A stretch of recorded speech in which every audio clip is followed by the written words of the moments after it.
Hey everybody, it is Wednesday night, and that's time for Super Geeked Up! Hey! Ooh! Alright, hey everybody, my name is Jeff. Thanks for watching Super Geeked Up. This is your live geeky pop culture show where we talk zany, geeky topics, play fun, geek-themed improv games. We're so glad you're here. I'm joined as always by my co-host, Francis Fernandez. Hi everybody, and please don't forget to smash that like button, to totally hit that hit that subscribe bell, and something else. Wait, I thought we were doing this at the end. No, do it all the time. You got to do it the whole time. You got to do it like at least 5 times. Oh, Josh is saying your mic is hot, spicy. That's probably, tell me if it's still is, sir, but that's probably just because I do a very loud opening. Ooh, turn your sound down. Oh yeah, no, never mind. All right, that's weird though. It's weird. I have the same setting I've always had that. All right, folks. Anyway, thank you for watching, folks. I'll turn it down in a second. We like to kick things off, of course, with one of our super geeky questions, which Francis has for us right now. Yes. Look, microphones are underrated. Smashing that like button is underrated. But you know what is also underrated? Thanks to Jalou for this Patreon question. We ask you, who is the most underrated character in fiction? So what is your choice? Oh, okay. I was going to say, again, thanks to Jalou for this question. So underrated characters. I was thinking about this, and I'm like, I feel like every character I could think of is like super well known. Like if you think of Lord of the Rings, who do you think is an underrated character? Well, I guess you could say like Pippin and Merry, but some people say that's my favorite character. They're not underrated at all. So how do you define underrated? I guess is the next question. Well, I think I think a lot of these things, right? It's all subjective. So, I mean, that's fine. You just have to think who you're underrated, and somebody else is going to say they're not. That's fine. Alita Battle Angel is an underrated fictional character because she did not get a lot of love in movie theaters, even though she's okay. The movie did okay, but it has, if you've never seen it, if you have not seen that film, go watch it. It's a fun time. And a movie that I feel with a character that is a super great like heroine. Like she's one of those kick-ass heroines that you might overlook because she doesn't look like your typical Angelina Jolie or something or whatever. That's okay. You're gonna want to watch that movie. You're gonna fall in love with that character. You're gonna wish she was the most overrated character in the world, as I do.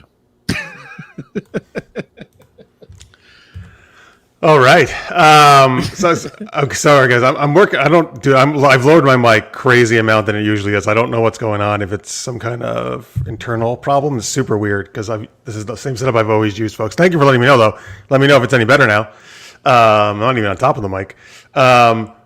All right, but thank you, Josh, for acknowledging how hot I am. I appreciate that. I was going to say, yeah, look at that. He said it twice now. Which, woohoo! All right. I'm getting the vapors just looking at you. The vapors. Speaking of Josh here, Dazzler. That's actually a good choice. I think Dazzler is underrated, actually. Dazzler, yeah, because that. Well, you know what? You like that character a lot, though, don't you, Jeff? I like Dazzler, but I'll throw in a very similar kind of similar character in terms of powers. Jubilee. Jubilee is very underrated, I feel. And they're both those light pyrotechnic powers. I feel people don't really take those seriously. But I like both those characters. In the X-Men, the arcade X-Men game back from like the 90s, I guess. You get to play as Jubilee, don't you? No, Dazzler. I always chose Dazzler. I think I chose Nightcrawler, and if that's the same one that you can choose like Nightcrawler in. Because he has that power that zips him around the screen. That superpower, like when you press all the buttons, he zips around the screen to take out all the enemies. Yes, he did. You're right. I like Dazzler's did like through this kind of sound bomb, and it covered a good portion of the screen too. Actually, which I liked hers. Can you? I'm still working on my sound. You want to share some people's comments here? Certainly. With Carrie Johnson says the Hulk's haberdasher is severely underrated. Keeping those pants together post transformation is impressive. What's more impressive is that the Hulk's was that the name of the Hulk's pants is the habit. I don't even know what a haberdasher is, so you're gonna have to educate me on that. And yes, I saw something about my hair. Yes, Norbert. Yeah, my hair. Yeah, it's long. I have really long hair. I'm actually gonna have to get it cut soon because, geez, I'm just flying in hair right now. All right. Tammy says the Big Hero 6 crew, which I agree. That is such a good movie, and plus those heroes are awesome. Even though I don't remember what their the one with the little ball purse thing, I think is the most underrated of the entire crew because she has like the little grenade ball creator. While everyone else had like kind of other cool powers in the Big Hero 6, I think hers was a little more like a little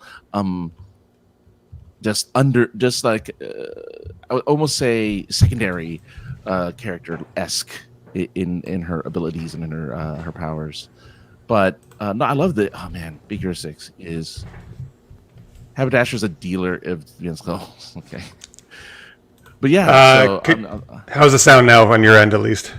I mean, it's still. I mean, I think it sounds hot to me, but okay.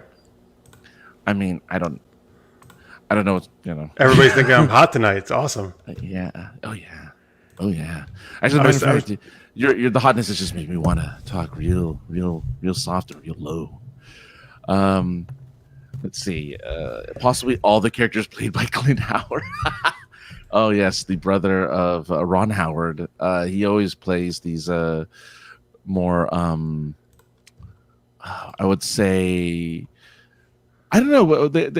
I mean, look, Ron is nice enough to put his brother in movies, so more power to him, because I think he's at every Ron. I'm pretty sure he's at least plays a minor role or some type of role in every Ron Howard movie. So good on him. All right, so guys, I do apologize. That's better. It's better. Yeah. I moved my mic a little farther away slightly. Oh, that's perfect. Beautiful. Is it okay? Yeah. Great. I was gonna say I can't. I don't know if maybe the adjustments aren't happening because I've adjusted like crazy amounts of decibel levels, and I think it's just distance. It's apparently not doing anything. Distance. Yeah. Super weird though because I always have it at the same distance. Anyway, I'm glad that. Oh, okay. There you go. Yeah. He agrees. Much better. Yeah. Hey, all right. I solved that. Thank you. Good. It's like, this is ridiculous. All right. Oh, yes. And they were talking about your hair length, right? I did also notice, yes, when it's down, like you can really notice. Down, it's really long. Yeah, I don't. You're keeping it that way, right? I'm going to trim it probably, get it a little, just trim it enough to where it's not too long. But yeah, I'm going to keep it long like this. Did you get the Kyle Reese one? I'm sorry, Scorpios? I did not get Kyle Reese, so. Yes, kind of underrated. I think people undersell his sacrifice. Remember, from his point of view, Skynet was defeated, but he had to volunteer to say, no, it's not over for me and keep fighting. I think that's a great choice, man. Kyle Reese is awesome. And you're right. Most people, Terminator, the first Terminator is still my favorite of all those movies. And also, it's on my top probably 3 movies of all time. A lot of people talk about T2 and Arnold, right, who was great. But yeah, dude, man, Kyle Reese is a great character. Great choice, sir. Yes, you talked about the Big Hero 6, right? Yeah. I agree. You know what? I finally watched that last year. It's such a great movie. It's like a really good movie. Yeah, it's a really good movie. Really fun characters, yeah. And I'm with Tammy. I think Honey Lemon is probably one of my favorite underrated of the 6. She's the one that has like the little purse that makes little explosive ball things. Yeah. Who's the my favorite is the girl who's a speed skater kind of one. Speed skater, yeah. I don't. What do you remember her name or no? I don't remember her name either. I'm sure Tammy knows, but I don't remember. Yeah, tell us what it is.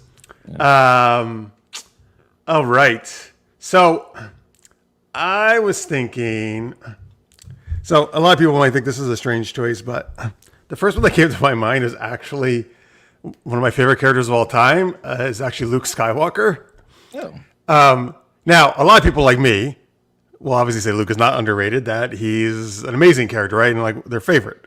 Mm-hmm. But I'm saying this because I've had tons of people, and these are people who really like Star Wars, who just tell me Luke's such a whiner and he's not that good and blah blah blah, right? Right. So and they talk all about Han Solo and other characters, right? And by the way, and Han Solo's a great character too. I'm not dissing him or anything. Lots of great characters in Star Wars, right? I love Leia, but to me, it's always been Luke. Luke's the heart of that story. I mean, they even call it the Skywalker saga now, right? Although, of course, that contains more than just him as a Skywalker. But I don't know. I'm just gonna because So I don't know. I think he also gets a lot of bad rap sometimes. But I was glad with the Mandalorian how much glee and happiness people had at seeing, which I had at seeing him return Well, in the because second it's season. him at peak Skywalker, right? It's him Yes. at peak. Yeah. That's my thing. Well, that's why one reason I love Jedi so much. That's him as a Jedi Knight in control of his powers, right? And Mandalorian is even beyond that, right? Like, he's even gone a little bit beyond. Even like you're right, super peak, like Luke Skywalker. Yeah, I would say that's Like him. he's Jedi Master Luke Skywalker. I'm going to assume. I'm going to say. I'm probably going to throw this as a theory, but I'm pretty sure at that point he has his Jedi school open. I'm pretty sure he's teaching Padawans already. Oh, because we know from episode 7 that he had. Well, from what somewhere in the trilogy, maybe 8 or whatever, he had a school, right? Right. Because Kylo Ren went there, right? And blah, exactly, blah, blah. Exactly. So he does have a school at some point, but I think this is when he starts it. Well, yeah, or maybe he's just starting it, or just started soon. That would make sense because because Grogu then could go to the school. That would make total sense. Yeah, but I mean, I only say that because how many years is it? It's been 6 years since Jedi, I believe, for Mandalorian. Okay, yeah, that's more than enough time to at least start it. Yeah, have like a place to start it. Yeah, Maybe Grogu is his first student. yeah. That'd be kind of cool. Martha Jones from Doctor Who, Tammy says, is that a companion? Yeah. And I would agree. She Which one? She kind of gets the she's the black companion To which doctor, I mean? to David Tennant. Okay. He gets 3 companions. And she I hate it when they give them kind of like a forced love story. You know, she kind of falls in love with the doctor pretty quickly. I'm like, don't do that. Now, not all the companions fall in love with him, right? Third one doesn't. After Martha Jones is. But I mean, all the taking different doctors. Is there always a love story usually, or no? I didn't think there was.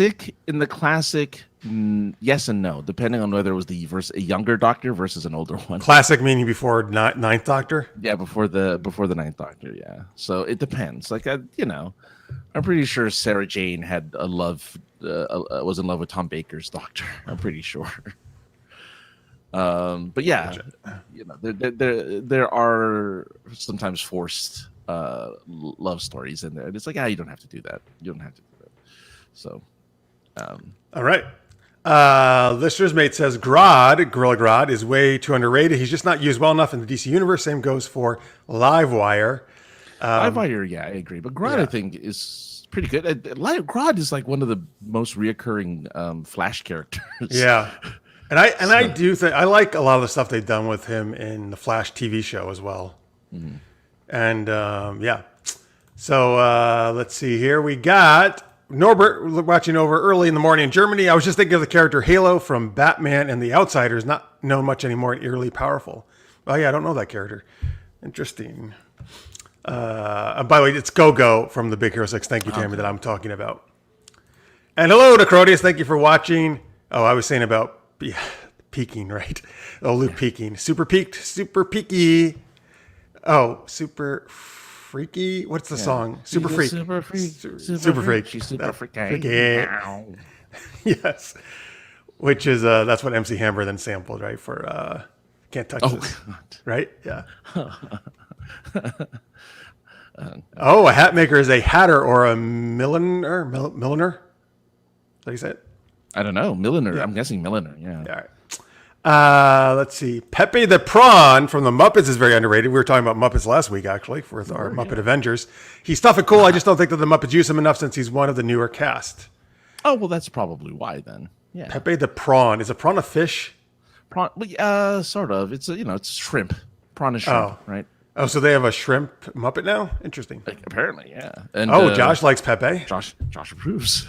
Josh stamp of approval on Pepe. Pepe. Tell us how hot you think Pepe is, Josh. Yeah.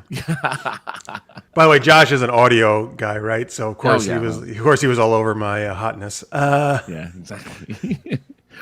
Jeff, we're all over your hotness. Don't worry about it. Thank you. I appreciate that. That's the only time I'm going to hear that.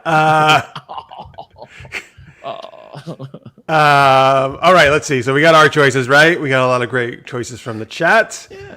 Obviously, you guys can keep putting them in, though, there. If you have other underrated fictional characters you like to... yeah. I actually had a hard time thinking of ones, actually, because all the ones I think of was like, well, no, actually, people really like that character. That's what I was saying, right? Like, Yeah. you kind of think, try who's underrated? And then my only weird, obscure one is like, oh, the techie guy from Hans Gruber's team in Die Hard. He's an underrated character. Oh, do you mean the black guy? Yeah. Who does, yeah. Oh, he's like the linchpin to the whole thing. Exactly, but nobody remembers him. They remember the big German guy, right? Who? I'll take the techie guy all the time, man. He did way more. He's way more important than stupid Austrian and whatever guy or whatever it was, muscle guy. Not Austrian guys are fine, by the way. I just mean the character. Yeah. No, of course, right? Because it's like the dude. He made sure. He locked everything down. He made sure communications. He got into the vault, right? Like he was making like fun little quips too along the way. Exactly. He was like making it fun for people on the walkies, his fellow hench people.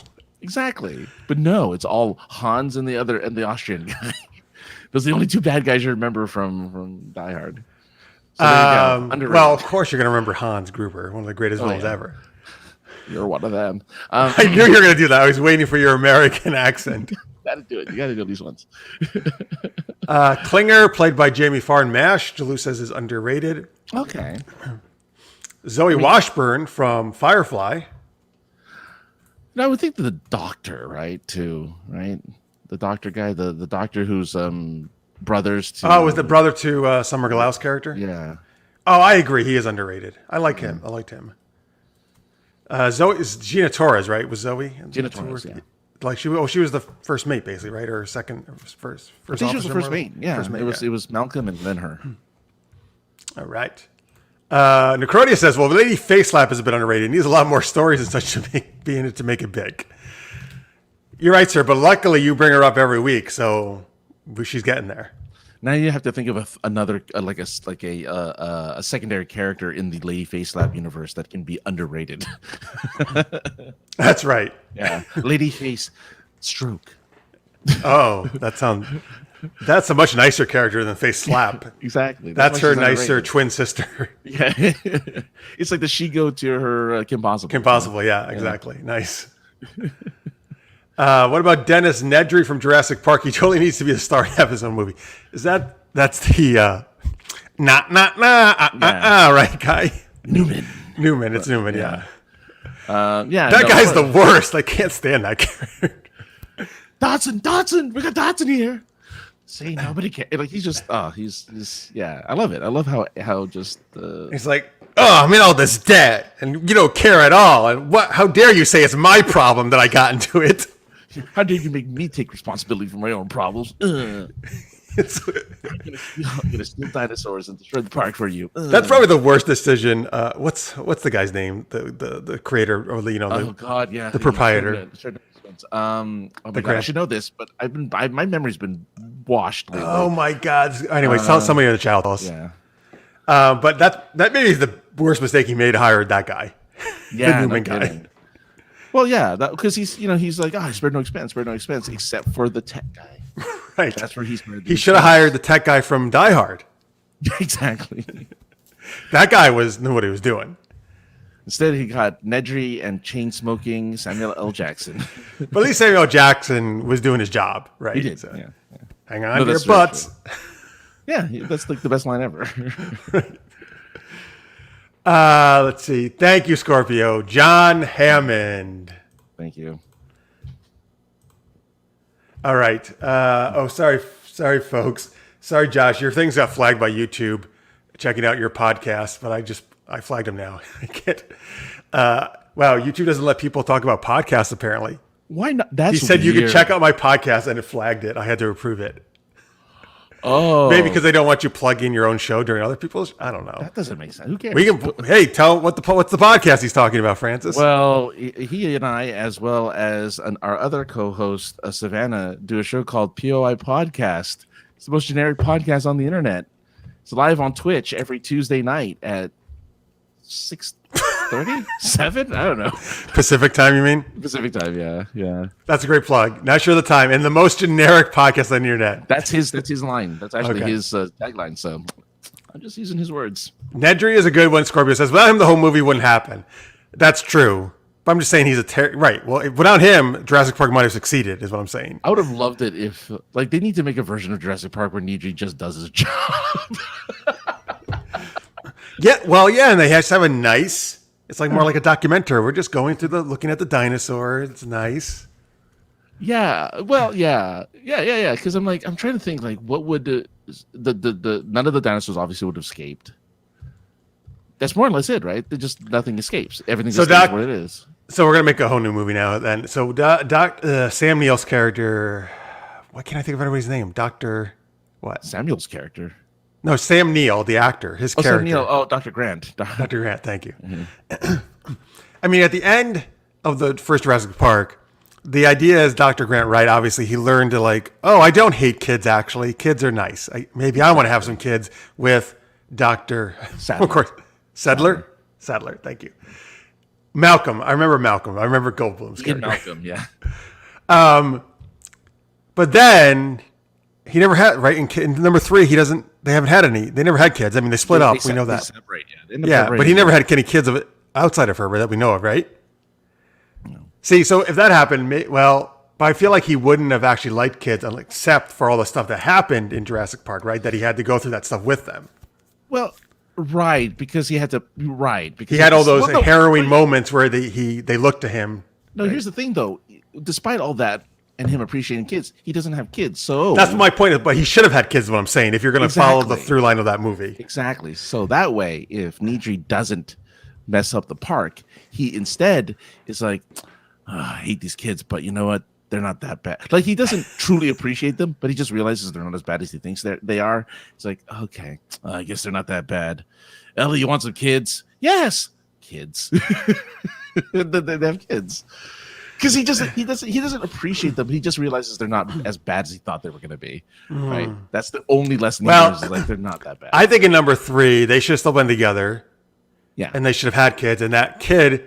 I'm trying to think. Jurassic Park 3 is maybe about 10 years after the first one, more or less. Yeah. But all right, so they could have had like an 8 to 10-year-old or something, and he or she could have been along. Yeah, well, I mean, they brought Goldblum's daughter in number 2, right? Which was terrible. Yeah, you're right. So I was that. Well, that didn't. It wasn't quite as terrible as I think a lot of people think it was. There were certain scenes that were terrible. Yeah, so they had to do a little better, maybe. Yeah. Or maybe I don't know. Let's see. Anyway, sorry, folks. That was a little tangent. There you go. Our little tangent of what happened if Jurassic Park went well. Grant in the Jurassic Park book. I've actually bought the book, but I never read it. This is a long time ago. Oh, it's a book. Is a bit dumber and a little cowardly too. It's like only smarts he has is for dinosaurs and pretty much absolutely not a single thing else. That's interesting. Well, but here's the thing. In the book, everyone is kind of like, because they're dealing with prehistoric animals they've never dealt with before. So if I remember correctly, it's been years since I've read the book, but I thought everyone was scared and wasn't brave, except for the kids. At some point, the kids have to show a little bit of bravery, but for the most part, it's just them running away, trying to escape the park. And I'm not. Never mind. I was gonna say spoiler alert, but should I spoiler alert for a book that's like from 1980? That's fine. You've already spoiled it. It's fine. Go ahead. Okay. Hammond dies in the book. Okay. Yeah. So there's no. I hate this park. No, it's just like he's dead.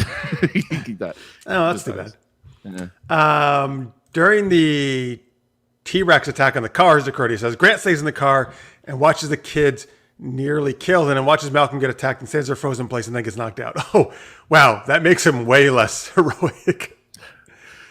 Here. It's like, no, all right, so I think the movie made some good changes then, I guess. I think so. Primrose Everdeen is underrated from the Hunger Games. Is that the sister, the younger sister? Younger sister, yeah. Oh, wait, I haven't seen them all. I've only seen the first 2 movies. She gets in. Does she actually have to go in the games at some point? No, it's even. Oh my god! Did you say something happens? She gets picked for something else again, right? Didn't you tell me? No. So what ends up happening is she doesn't get picked for the games. That's Katniss. Katniss takes her place. Right. Well, she gets picked initially. Katniss takes her place. Yeah, Katniss takes the place of Primrose, and then at the end, the president of Panem has them all gathered together, including her, and they carpet bomb everyone, killing everyone, including Primrose, in a carpet bomb in that scene. District 12? No. They all meet up at the Capitol. Who's all? All of the districts, I think. I think all of the districts show up at the Capitol. He kills all the districts at once?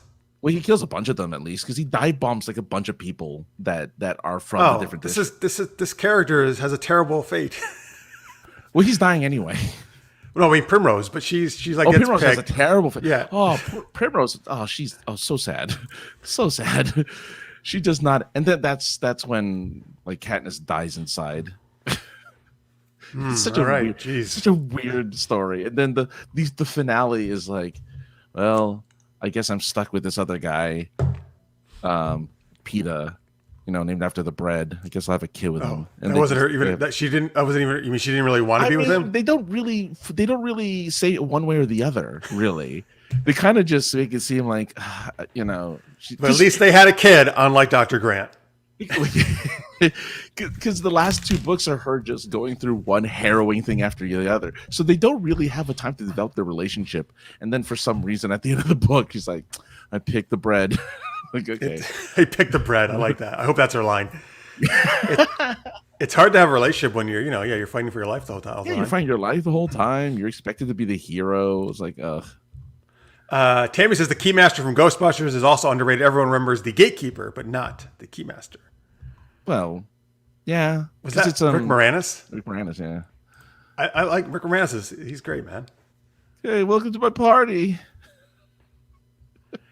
That's right. He couldn't get any. Well, actually, that party was jumping though. He had a lot of people. It was, but nobody knew who he was or something like that. There was some like weird. They were all his clients. It was all his customers or something like that. They weren't like. It was like a work party. Sort of, yeah. I think they do. He couldn't get Sigourney Weaver to come to the party. Yeah. Let's see here. Oh, okay. Thank you, Scorpio. I appreciate that. He also says of course, the kids, they're noisy, they're messy, they're expensive, they smell. Oh, yeah, that's his line in the beginning of the movie. Oh, is that what Dr. Grant says about kids? Yeah, he's like, he's talking about babies. Yeah. One of my favorite parts, by the way, is when the brother, the kid, right, keeps moving to whatever car he goes to. Oh, yeah. Look, the thing is, we've all learned, if you watch the movie, you all learned that Tim is not the brightest kid, because Tim's really smart, man. He's really well educated. Here's why. There's only one scene that shows he's not a very smart kid. So there's that that they have to climb that wired fence, right? They have to climb to the top and get around. Tim fits through through the holes of that fence. Like, you see him up against the fence, his body could easily slide through the fence, but he doesn't do that. He climbs up instead of just sliding his body through the fence. Well, because Dr. Grant told him to climb up. Yeah, that's his hero. Which makes them both dumb. Well, that's more Dr. Grant thing, right? Because I think if you're going to do what the adult says, right? In that situation, I think. And plus, if he's a dinosaur expert, we have to force the situation where he saves the kid's life. So that you have to. So really, they should have just made the fence smaller. Smaller. That's all. Yeah, they just need to make the fence smaller. Because funny though, Tim, we just throw him through the. Well, that's the thing. It's like you look at him when he's climbing, and it's like his arms are like this far apart, and the width of the thing is like of his shoulders. And it's like just go through, No, he climbs. Oh, he likes you're both dumb. Yeah, they are. And he likes the cute moment where they were switching vehicles. It was, yeah. By the way, Tammy sent me a private message here saying the rebellion leaders bomb them and blame it on President Snow. Oh, that's right. That's right. Oh, so the people who used Katniss as a symbol destroyed the one person she loved unconditionally. Mm-hmm. That's terrible. Yeah. Wow. So the rebellion is really kind of just as bad as the Snow guys, right? Which is why at the end of the book, in the end of this movie and everything, she kills the new president, the rebellion's president, because I think she knew that she was evil, and just like an arrow through the eye. Oh, that was great. Let's see. Scorpius says, I think we needed that host scene so at the end he could jokingly say 3. Oh, right, because it goes, okay, on the count of 3, jump down, and he goes 1, 2, and then the electricity goes back on the fence, and he falls down, and so he gives. Oh, that's when Tim goes flying off of it. Goes flying off, and then Grant has to resuscitate him. When he was resuscitated and wakes up, he goes 3. Oh, okay. It's a funny little, it's a cute, funny little scene. Is it before they climb where that's where Grant pretends he's getting electrocuted? Yeah, so right when they get to the fence, he throws a stick at it, and he's like, "Okay," and then he grabs it and goes, "Ah!" And to freak the kids out, right? Yeah, yeah. But that's where you also like, oh, he likes these kids now, right? He's grown he's warmed up to the children.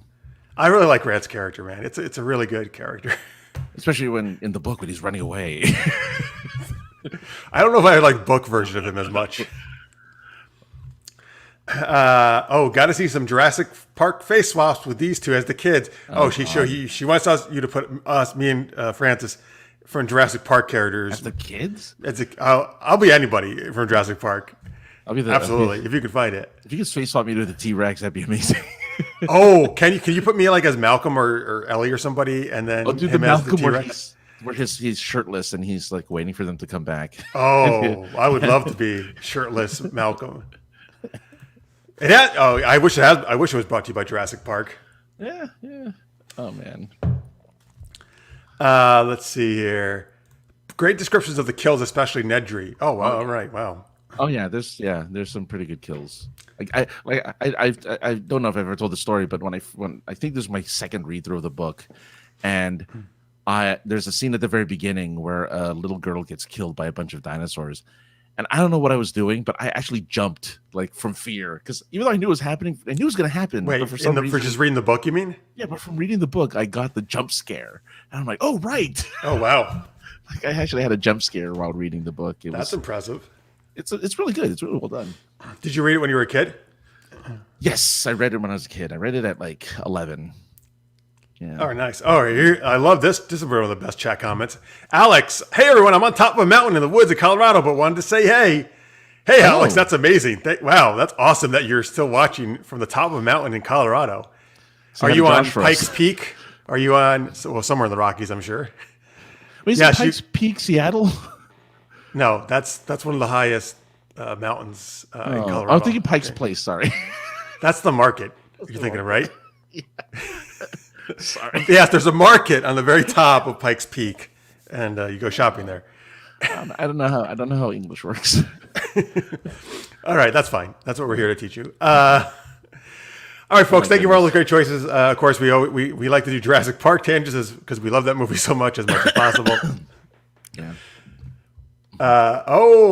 She just okay. Good. She started to send me things. We'll share later. For I gotta remind me to share something from Anthony. Or Anthony, remind me in the chat that he sent us as well on Twitter.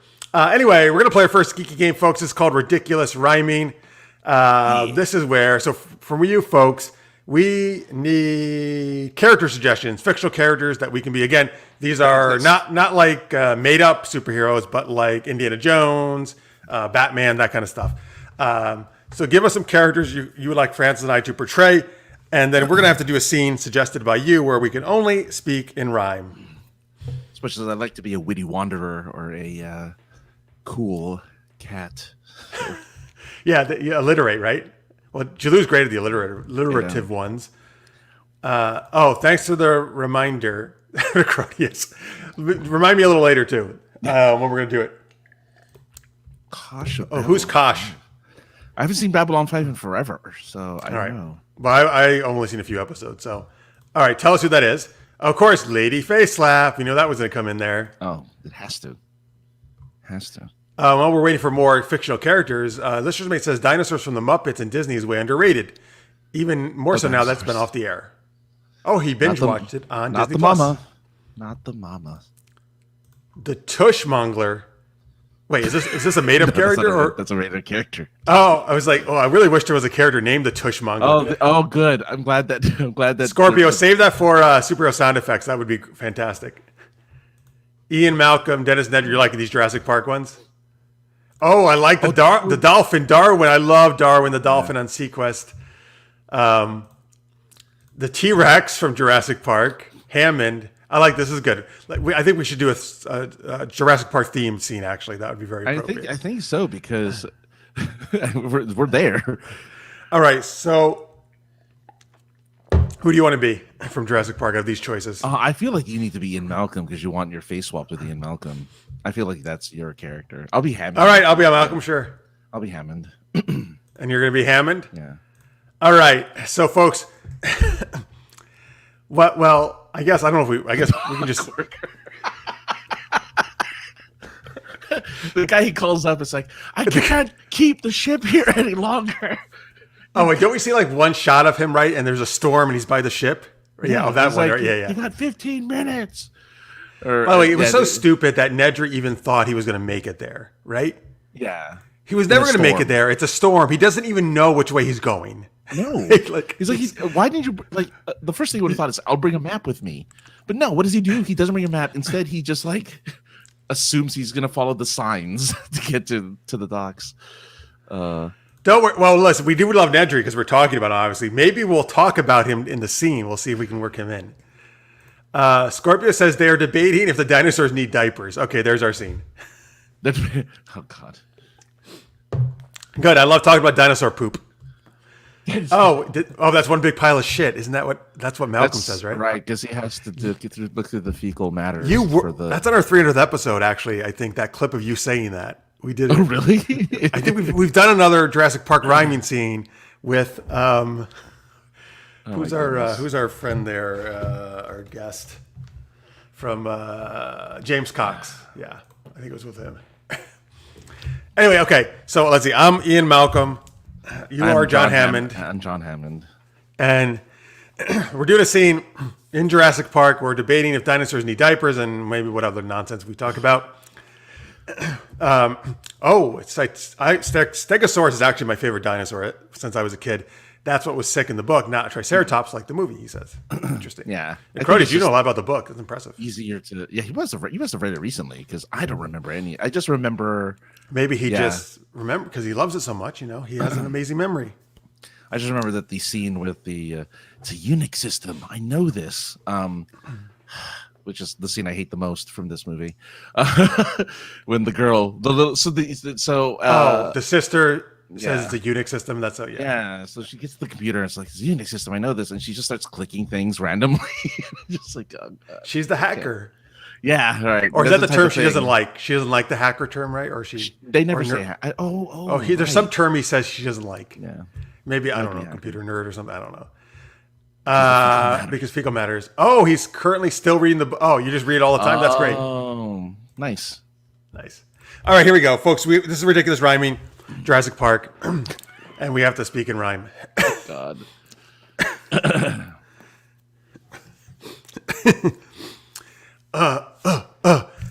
Hey, Hammond, that's one big dino.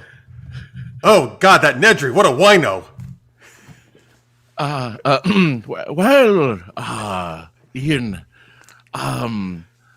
here's the scoop. We have to find a way to control their poop. The poop. You say, I think we need a big wiper to clean their asses before we put in the diaper.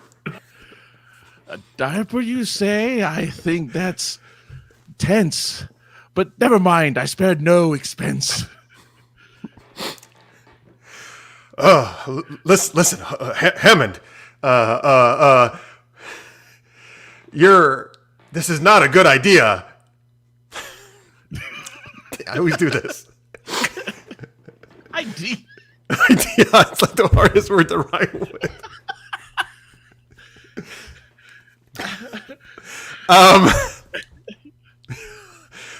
Okay, it's not a good idea. Why are these cars a Kia? Well, maybe I'm cheap on some of these things, but Malcolm, the poo, it totally stinks. I don't know. That didn't really Thinks rhyme. and stinks. Good. Thinks and stinks. All right, listen. We just have to get rid of the poo with a big truck. And afterward, I'm taking Dr. Grant's girlfriend and giving her a fuck. Oh, Ian, that's more. I didn't need to know. If you're going to do that, then I think I'll just go. Oh, wait, is that the No, you can take her. I didn't know if you rhymed already. Sorry. Yeah. Wait, Hammond. There's plenty for you. I think Nedry wants you to stick it where he goes poo. I don't like that guy, and I, I don't like that guy. I won't stick it where he sits. Oh my God, that's one big pile of shits. Yeah, all right, good. Let's stop there. Thank God. I was trying to work that line in. Why are you giving me Nedry, man? Because she was, well, first off, Ellie was the only adult woman. I'm not giving you the girl, true. obviously. That's true. There's no other woman there. Oh my God, she was the only adult woman there. And for all we know, maybe Hammond was gay. We don't know, right? never know. Or maybe he was bisexual. Yeah. I agree. Nedry is the worst choice, if he is, out of all those guys. He should have taken the scientist dude, the Asian. No, he should have taken the Australian guy. Oh, should the have been with the clever Australian girl, clever girl guy? Yeah.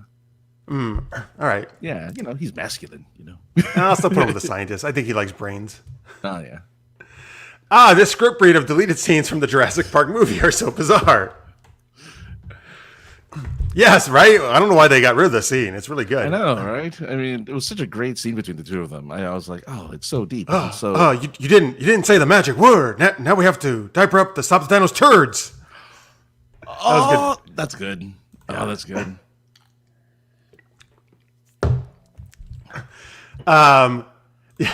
Ariel, she actually showed up just as we were starting that scene. I love when Sorry. that happens. You did not show up after dark early, actually. You just showed up to an odd Jurassic Park rhyming scene. Well, Ian trying to steal her the whole first half anyway. That's why I worked it in, because yes, he was flirting with her. Yeah. Thank you. I'm glad you enjoyed that. And then let's see here. I'm the baby, you gotta love me. Oh, that's from the Dinosaur the Show? That's Dinosaurs, yeah. And Necroti says there's actually discussion in the book about the issue of poop disposal problems. I vaguely remember that. Okay, Scorpio says the brother calls her a nerd and she says hacker is what she wants to be called. That's okay. Yeah, I got you. All right, great. All right, folks, that was Ridiculous Rhyming, Jurassic Park style. I like that that's a theme. By the way, wait, what did you rhyme with go? That's what threw me off. I didn't hear it because I didn't know you were done. Oh, you said I gotta go. You said I gotta go. Was there something before that? Because I said something to the effect of, I know. It's just I didn't know. Okay. If that was the case, then I gotta go. Okay, I got you now. Yeah, I missed that part. It was like, oh, he's done. Okay, I gotta. Yeah, sorry. No, that's fine. I just missed the rhyme. All right. At least I only did one really hard one. Idea. I'm like, oh, he's gonna say IKEA. He's gonna like IKEA. That would have been good. That's pretty close. Kia still. It's the Kia without the I. I'm like, oh boy. Yeah. You got it. I was like, oh, good. Interesting, Necroti. So he prefers Ready Player One, the movie. I way prefer the book. I actually think the movie. Again, it depends kind of which one you probably come to first, right? I did the book, then the movie. The movie was quite a disappointment. Actually, it's okay, but I actually liked the movie. But I think what I was disappointed with were the games. Yeah, were the games that he had to play to discover all the stuff. Because I'm like, oh, the games in the book are so good. Yeah, that he had to go through. I'm like, oh, you're right. The movie's not really bad. You're right. It just, I was expecting different, especially from Steven Spielberg. Yeah. What else? I didn't like that they worked in all those other famous movie icons like King Kong and DeLorean, right? Which that you would think that would be cool, but that was just none of that's in the book either. Like there's tons of 80 references, but he doesn't do that racing. No, that's why I didn't like it. Yeah, because I'm like, okay, but I guess it was the easiest way. I don't know. The what they replaced for some of the games. I mean, look, I will admit the Shining was everyone's favorite. See, people seem to really love the Shining bit, which is the hotel. Yeah, I didn't love that either. Is that in the book? No, it's not right. Yeah, no, because he's like has the the last bit, which I know wouldn't translate well as a movie, but everyone playing the same game, right? That's like the last chat. Oh, I should have said anything. What? Sorry, because he's reading.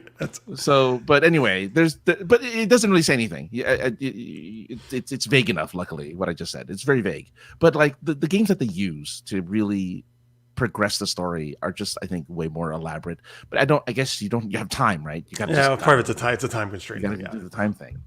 But I don't know. I like it. And plus, did Spielberg do a King Kong movie? I'm curious because I'm like, maybe Spielberg did a bunch. It was what's I don't remember what studio that was. I feel like Universal. Universal. Is that it? I feel like they were bringing in the classic, like, because I think because Back to the Future and King Kong and all that are Universal properties, right? Right. So I feel like it was just really bringing all these classic Universal things to put in the movie, and that's kind of for me threw me off. Was like you're just kind of in a way advertising your own stuff. Yeah. You don't need that to establish the 80s. Like the books establish the 80s, love for 80s really well without doing all that. Yeah, just to do style, clothing, things like that. You don't have to always, not everything has to be a reference because it wasn't.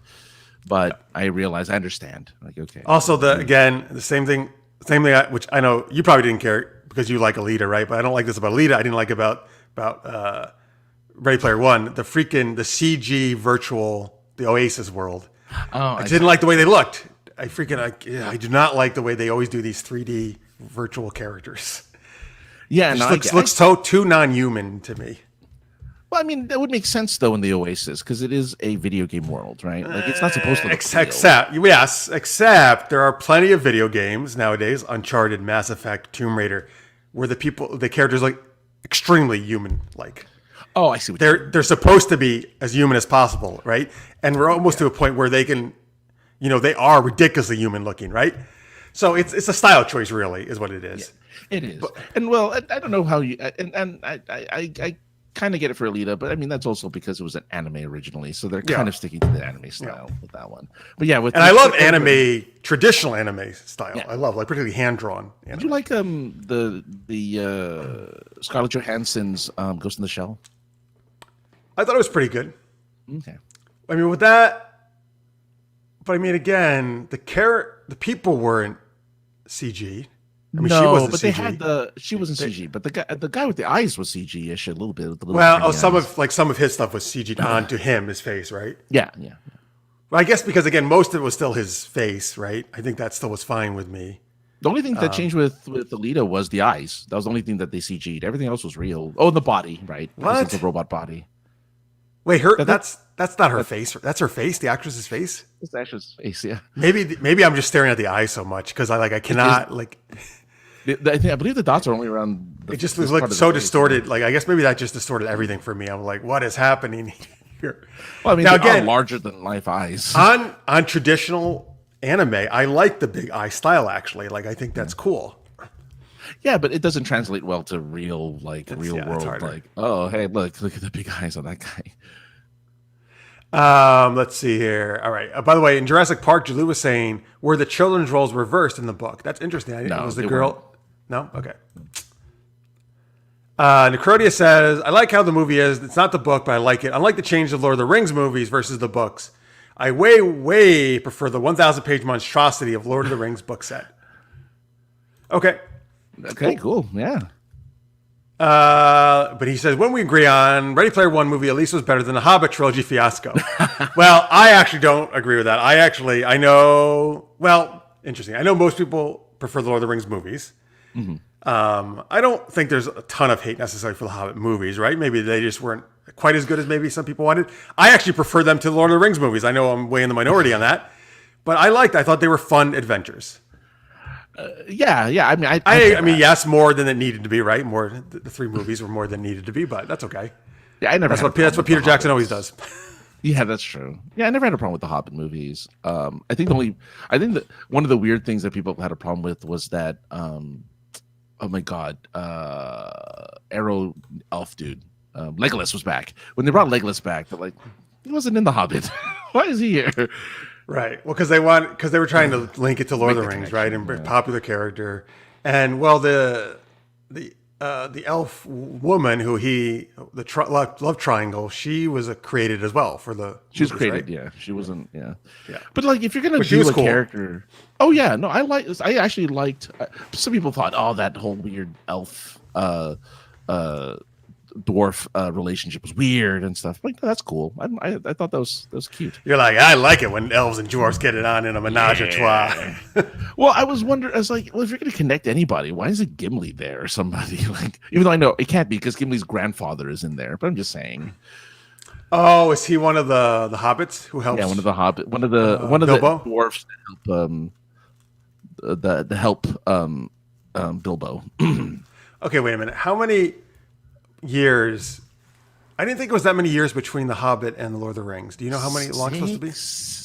6 years? Like that. 60? Yeah, because Bilbo wait, old. So Hobbits. Oh, he is old in that one. You're right. Yeah, Bilbo's old. And he's supposed to be pretty young in the Hobbit movies, right? Yeah. You're right. He is quite an old guy. And that was, okay. And Frodo's his nephew? Is that right? Nephew. Grandnephew, grandson.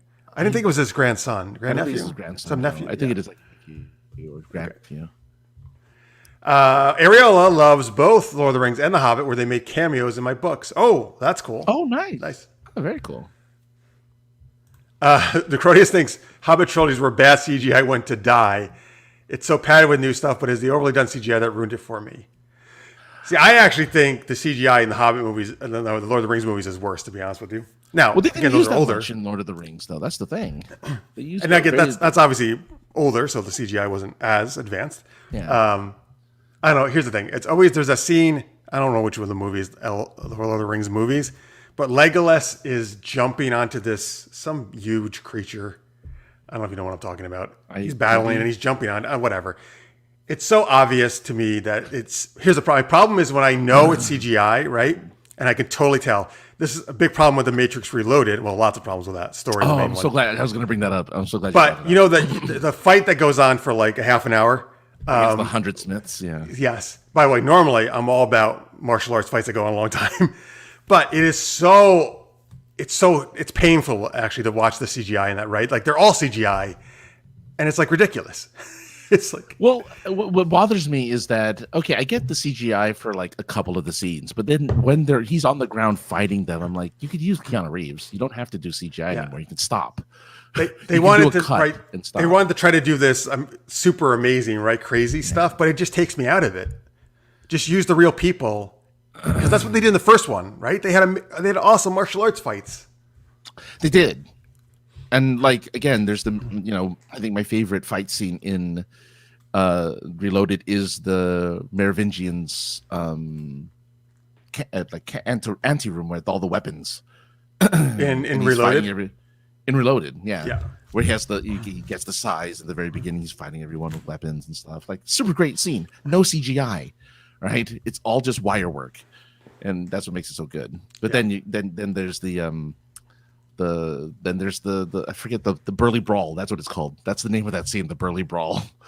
And so they have the Burly Brawl, and it's like, which is sad because he fights. Oh my God, the keeper, the guy who protects the Oracle, the Asian dude that protects the Oracle. He has like a fight with him, and it's like super cool. It's a really good fight.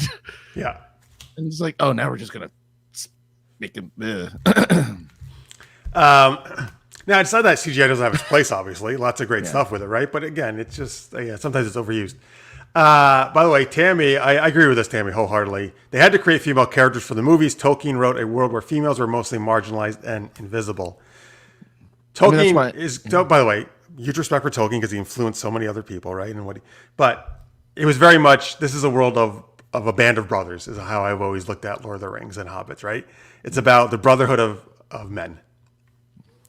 And that's what you're going to get. So I actually appreciate the female characters they added to the movies.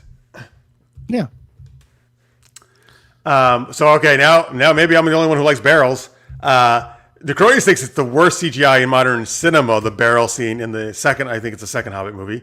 Martha agrees. CGI is so awful. That's one of my favorite scenes. I love the barrel scene down the river. It's so much fun. I didn't have any problem with the CGI. I'm going to say I didn't notice the CGI in the barrel I didn't scene. either. So I'm totally... So we're saying you guys are wrong and we're right. I'm just kidding.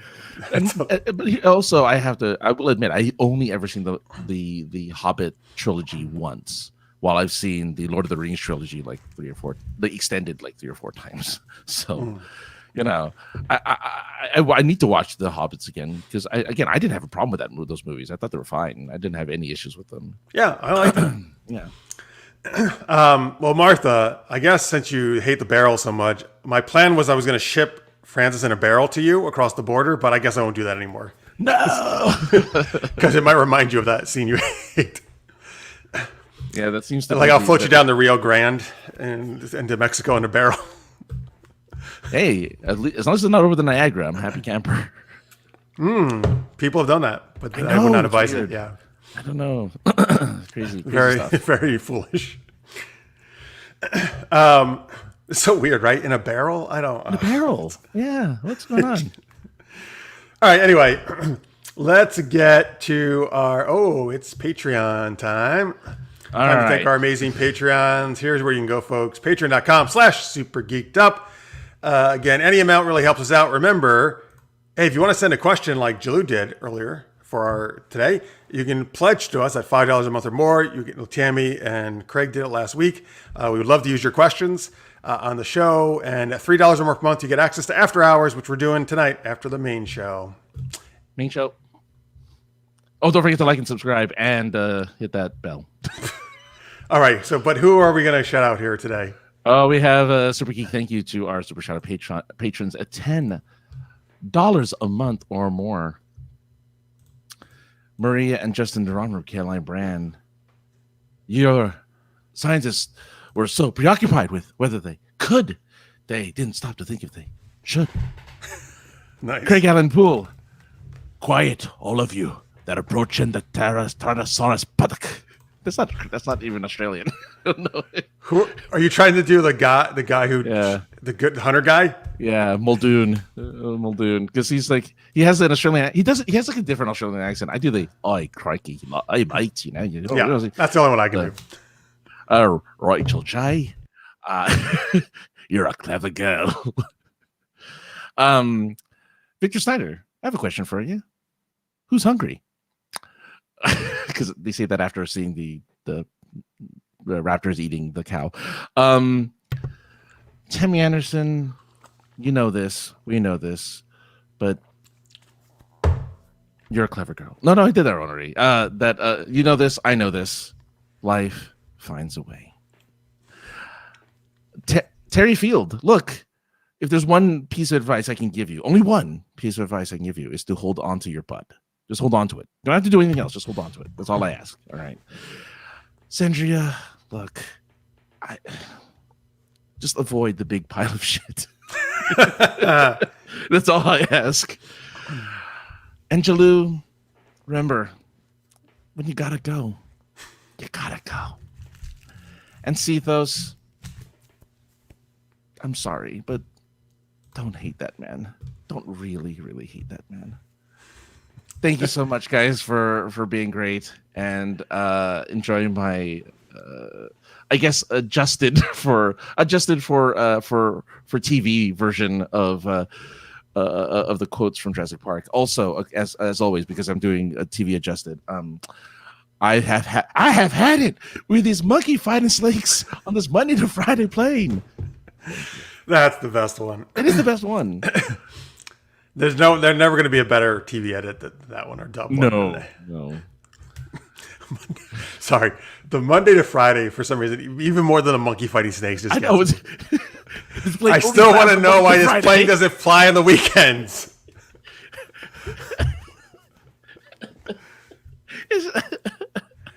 Must be just a commuter flight, I guess. Must just be for business people. It's between that and Yippee-ki-yay, Mr. Falcon. Like, oh god, Mr. Falcon. And then they should have had Hans was like, Mr. Falcon. No, Falcon. my name's Hans. Didn't you get it? Like, it's Gruber. Hans Gruber. Oh my god. But yeah, thank you guys so much for your support. We really appreciate you guys and everybody watching.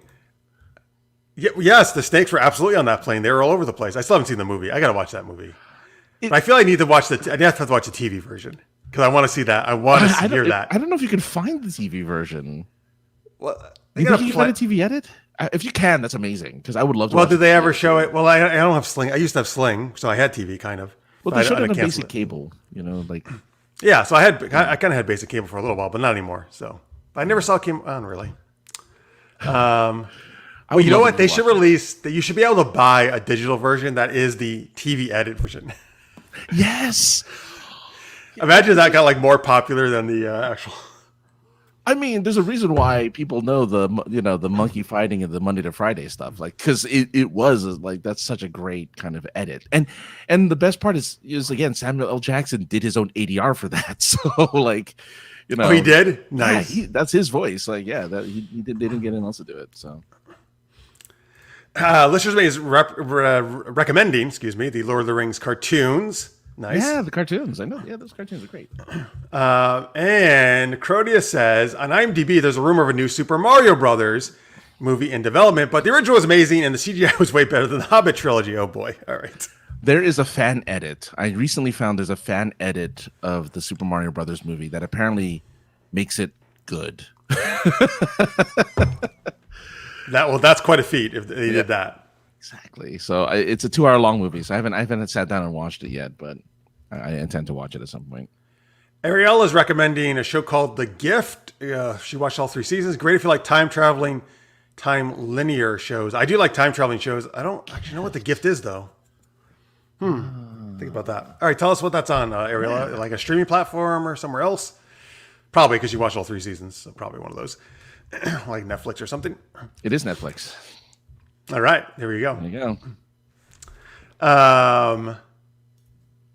Oh, so you know what? I just got Netflix back again. I haven't had it for like many moons. Mm-hmm. And a couple things I'm watching. Actually, well, I finished Dota, which I told you about. That was actually really good. Oh, good. The animated show based on the video game. I'm watching Shadow and Bone, which I'm really digging. Nice. Yeah, I hear that's good. I hear that's really good. Yeah, based on the YA books. And based on my sister's recommendation, this is a really great family show, Julie and the Phantoms. It's about a band of ghosts that sing with a girl like from the past who died, and they can only see this one girl who's in our present time. It's actually really good. It's really well done. You know, my one procrastination this weekend because I was writing this weekend and I procrastinated for a day, and I watched a movie called Silverado. An old movie? It's a 1985 Western. Yeah. Yeah, with like where John Cleese is like a sheriff and Ian Malcolm is in it. I mean, Jeff Goldblum. Oh, Ian Malcolm, great. Like it's got like these weird. It's got like these really big 80s stars in this weird kind of okay-ish Western. But if you like Westerns, it's a really interesting movie. Okay. I got a kick out of it simply because I'm like, why are you here? Why, Danny Glover? Why are you here? Like, what is going on? What is this movie? It's just a strange movie. But Ariel says Shadow and Bone was awesome. Enjoy. Nice. Thank you. I'm probably about halfway through. Yeah, I'm really digging it. Do you have the 4K version of it? The 4K Netflix? So you know what? This month I actually did go with the 4K, so I am watching that in 4K.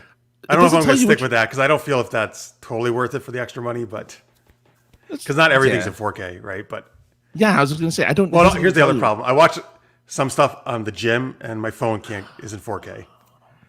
Yeah. Shadow and Bone I watch on my TV. I actually saved that for the bigger presentation on the 4K. Oh, Tammy has a yes. All right. Once again, your daughter, like we always say, is brilliant. Tammy, Annika, watching Julie and the Phantoms with her dad. He loves it. Yeah, it's really good, man. Like it's a really good show. I like, again, man, I want these family wholesome shows that are just also really well done. It's like something you would actually expect on Disney Plus, probably, but it's on Netflix. Oh, and you know what? Kenny Ortega directs a lot of it, and he's the guy who did the High School Musical, directing and choreography. He's choreographed maybe Dirty Dancing. I want to say, I don't know. He's like a really famous choreographer and director. I don't know, some really famous. How old is he? Nowadays, he may be older. Somebody's got to correct me if the Dirty Dancing is correct. I may be making that up, but he may have been just young at that point. Oh, okay. He's not really young now anymore. I'm not saying he's super old, but yeah. Yeah. Oh, you watch it at the lowest possible setting. Okay, that's good. That's the best way to do it. Do it like 360 maybe or 480. Oh man. Well, 480 actually is SD. That's standard definition. Yeah, that's when you had your old CRT TVs before they forced everyone onto HD antennas.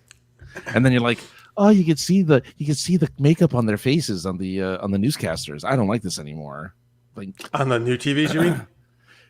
I remember that being the big not controversy, but the big talking point about HD television. It's like, the thing I don't like about HD is like you could see their makeup and you could see like the pores on their skin. It's like, I don't like this. Well, let me ask you in the audience this, folks. We have more geeky stuff coming up. Don't worry. Mine is not like this, but sometimes like I would go into stores, right, and look at high-end 4K TVs, and they would have a show, right, like a TV show or whatever playing, and it would look different than I was used to seeing it, and it almost looked too photorealistic, like I was watching a documentary of real life, right? Yeah. And it would throw me off. It didn't like have a filmic look or some kind of look that I was used to, and I was like, I hate this. It can't just be the 4K because I have a 4K TV, or the HDR because I have that too, or is it just the quality of do you know what talking about and what is causing that? So this monitor that has the logo is a 4K monitor, and I watch some stuff on YouTube that is 4K. Now the 4K stuff that I watch on YouTube depends on what it is. So I looked at one that was specifically nature. And I know what you're talking about. There's something to it. I don't know if it's a saturation thing. I don't know what they're doing to it. But you're right. It's really photorealistic. It looks really just, you see every scale on the snake that was crawling through the thing. Okay, that's awesome. And then I'll watch something else and it's just like, yeah, you're right. It kind of takes you out of it. And then I watched some other thing that was 4K, and I'm like, oh, is there like a film grain on this or something that's making it not as pop out as much? Like something's not popping out. Like I'm looking at the guy's clothing, like it's not that. Yeah. Like it doesn't feel like I can reach out and touch it. I feel the material, right? But I know it's 4K. It says it's 4K on the thing. I mean, it could be lying. Who knows? But like maybe it's a film grain. Maybe it is some type of filter that they put on it to kind of give it a little bit less of that. Like, oh, you could reach out and touch the thing in front of you.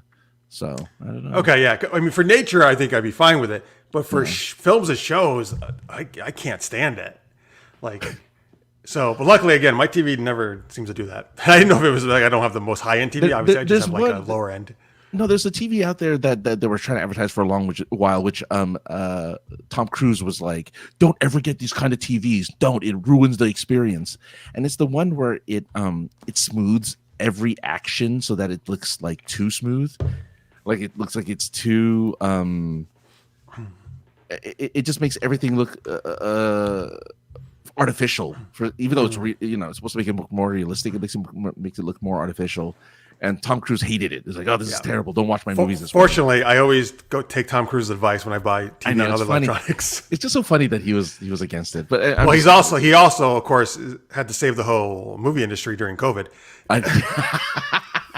So you know what? I used to always defend Tom Cruise because he's a very talented actor. I love his movies, right? Yeah. But that thing that happened on the set really actually ticked me off. That he went off and never apologized. Actually, even recently, he was interviewed again. He was like, "Yeah, that was the right thing to do." I'm like, can you just be polite about it if that was what's going on? And why is your one movie what has to save the entire? Is what I was getting at, that movie industry. I mean, even Christian Bale, when he yelled at the guy who was in he later apologized, right? He apologized. Yeah, he apologized. Which is all I need, actually. Just kind of say like, "Oh, dude, I'm sorry. I could have handled that better." Right? Oh, good for you. Yeah, he apologized for that. Yeah, he doesn't. Look, Tom Cruise, I mean... He jumped on a couch. He jumped on a couch. See, I never understood why people got crazy over that. Drove me nuts. Like, why is it bad, though, to express your love for someone? I think that's very nice, actually. That I'll never give a hard time for. Well, because I feel like people, including myself, I just feel like it's one step too far. Like getting on the couch, great, but jumping around and like going like a little too crazy. I don't know why, but people went ape shit, right? First of all, like you had celebrities doing actual horrible crimes, and they're like, "Oh, that's fine. Who cares?" Oh, yes. Oh my God, he's jumping on a couch! Oh, what is happening? He's too happy. We don't trust people who are too happy. All right, there's our Tom Cruise segment. By the way, I like how Grody says watching in 240. Oh God, he likes to knock it down as low as. Well, maybe it saves. I don't know, bandwidth. Oh, I saw a clip of The Rock recently in 240. It was just a clip, and I'm like, how can you tell who anyone is? You can't see their faces. You know, it's like, what is this? You can't. Hey, well, remember, dude, we used to watch things on VHS. But VHS is a 240. VHS is no, 480. It's not. Yeah. Well, but hang on. DVD is 480, right? Was DVD 480? So is VHS really 480, or is it just an improved? I thought DVD was the beginning of 1080i. No, but that's not Blu-ray. DVD. But 720 and 1080 are both HD formats, right? So now Blu-ray, is more like a 2K, right? Closer to a 2K. Blu-ray is 4K. Oh, I guess you're right. Maybe it is 2K. Well, there may be 4K Blu-rays. Blu-rays now, but initial Bluray, I meant. Yeah, you're right. All right. Anyway, sorry. Well, this is too technical. Sorry, folks. Sorry. Yeah. Sorry. Anyway, let me get back to these. Yeah. Sorry, we're geeking out here about tech. Anyway, I was right. Kenny Ortega is 71, and he choreographed Dirty Dancing. He's awesome. All right. You're right. Oh, let me share some fun stuff some of our viewers sent us before we do the reface, which we are going to do. Listener's Mate did this thing called Voila. I guess AI artist. That's what I've seen in the corner here. I think you probably saw it on Twitter, right? I saw. Or maybe not. Well, if not, you're going to see. Here's yourself being made into a cartoon. I saw Mark's. There you are. Oh, that's not the. I need a better picture of that of myself. I like the picture, but you're smiling. Looks like ah. Well, I look like the kid from. I look like an adult version of the kid from Up. Okay, but I really like that kid, Russell. Yeah. There's nothing wrong with it. It's just. All right. Well, here I got one of myself here to show you that he did. Here we go. Here's me being cartoonied. But that's awesome. Thank you there, Listeners Me, for making. Oh, that looks like you. Look at the ears. Oh my goodness. The second one looks like it's. I like the upper right one looks the most not ridiculous. Yeah. Well, I think the bottom right one is like if you were a kid. Oh, is it like de-aging each one? Do you think? Yeah, because there's a like little adult baby face. teenager kind of. Then. Yeah, because there's a baby face right beside it. So I'm assuming you're young in that one. I like how the hair kind of spikes up more though in these pictures. That's cool. I like the top right one looks great. I really like that one actually. I should use that as like a profile. I kind of think so. You should because it looks really good actually. Oh, I see. No, you're right. There's the baby. I'm noticing. Yeah. You're right. Okay. What is that? A king on top? A crown I'm wearing on the upper right one? On the smiley face. That? All right. Anyway, I don't know. It is a crown. You're right. It is a crown. Yeah. So that's as I'm the king. That's what I look like as the king. I guess that's the best version of your face. All right, let's see here. Ariel says she uses Voila, which is what those things were all the time, and reface. Nice. Voila. Wait, hey, another underrated one from what we were talking about earlier. Buckaroo Banzai, underrated film. Banzai, yeah. Okay, wait, hang on. Who was acting like a preteen girl who got to meet her famous crush? Oh, that's Tom Cruise. Oh, on the couch, you mean? Yeah. Hey, man, he was just really in love with Katie Holmes. And then, of course, the marriage didn't work out. But I don't know, man. Listen, if some girl jumped up and down and proclaimed her love for me, I would think it's amazing. All right? Just looking. If any girl said, she could be sitting down and say that too. And I also think it was amazing. But would you like that if Martha jumped up and down and was like, "Oh, Francis, you're so wonderful and amazing"? I can't, my problem is I can't stop her from doing it. That's not. Oh, all right. Of course. That's good. So Martha, when you greet him when he comes to see you, hopefully you'll do that. Jump up and down when you see him and rush into his arms. And then you'll swing her around. And knock everyone out. Well, that'll be fun. I saw that once at the San Diego airport. I was waiting for a friend to come in, or my family. I think friends. And so I was near the baggage claim, and this one girl, I was actually reading, but I heard someone actually literally squeal, right?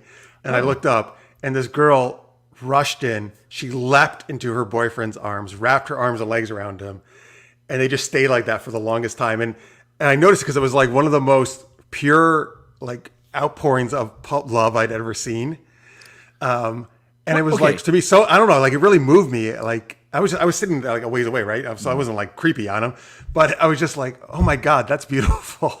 See, I think that's awesome. That is awesome. You know, the hug and the you know, kind of like the overwhelming feeling of emotion. Like they must have not seen each other for quite a while, right? Just from I feel like the way it was reacted, and they were just so happy. But this is the contrast I was thinking, because I dropped when I dropped Martha off at the airport, and there was a couple that ended up kind of coming, also doing the same thing. You know, they're about to leave each other, and you think it's like, oh, you know, there are other couples there. They're hugging, kissing, whatever. This couple, like, I think for a good 5 minutes, just had each other's tongues in each other's mouths for 5 minutes, and I'm like, okay, I get that you guys like are gonna miss each other, but do you really need to like slobber all over each other for 5 minutes in front of a public place like this? Like, I think that's where you go the one step too far. At least they weren't jumping on the baggage carousel. Well, if they just kept with the hugging, like Tom Cruise. Well, that's the thing. If they were jumping on that's the jumping on the couch. Is the tongue all over the place. Listen, that's the jumping on the couch. But why? Come on. But why? I get what you're saying. First off, you don't need to watch them for all 5 minutes. You realize, right? I mean, well, it's like you can move somewhere else and say goodbye. It's like, you know, you can't help it though. It's just like, oh my God! Listen, they're super passionate about each other. Obviously, listen, they're not ripping each other's clothes off, jumping on the carousel, going around while they're having sex. Was he grabbing her? I don't know if he was grabbing her butt. He could have been grabbing her butt. I don't remember. Listen, he's probably like, dude, I'm gonna miss this ass. I gotta feel it up as much as possible. gotta get that grip in. Yeah, man, you gotta, you know, like, I mean, get the mold done. Gotta get that imprint. Yes. And she should do it to him as well, both ways. Okay, I mean, all right, I'm down with that. Like, I'm not gonna hate on it. So were you and Martha just staring at them? No, she left already. Oh. She was gone. They came after she left, and I'm like, the first thing I do is I text her. I'm like, oh my God, this couple. Like, I had to let her know that what this couple was doing, because there was, again, couples before us who were like a beautiful, warm, loving hug and a kiss and whatever, and like it was very sweet. And then this couple was just like hoovering each other's faces. Like, oh God, hoovering, nice. Well, hopefully that's what you and Martha will do when you see her soon. I don't know. I mean, I'm just kidding. I know you don't like, but you don't want to show that much. That's a little. What is it? That PDA. Yeah. Public displays of affection. That's a little. That's the one step too far for me, I think. By the way, Martha was jumping on the couch when we talked about it. Thank you, Martha. Good job, Martha.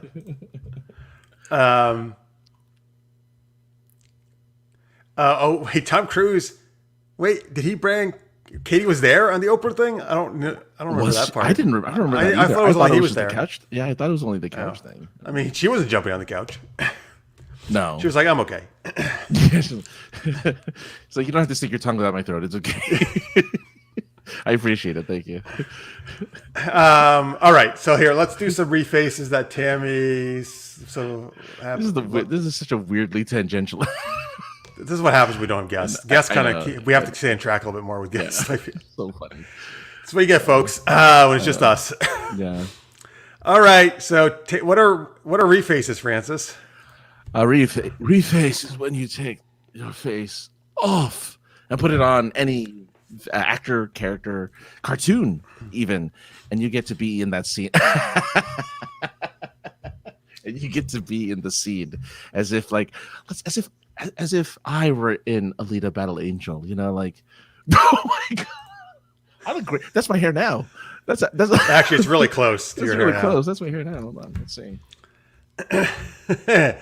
It's a match. Oh man, you got it. You just gotta get the bigger eyes. How was that?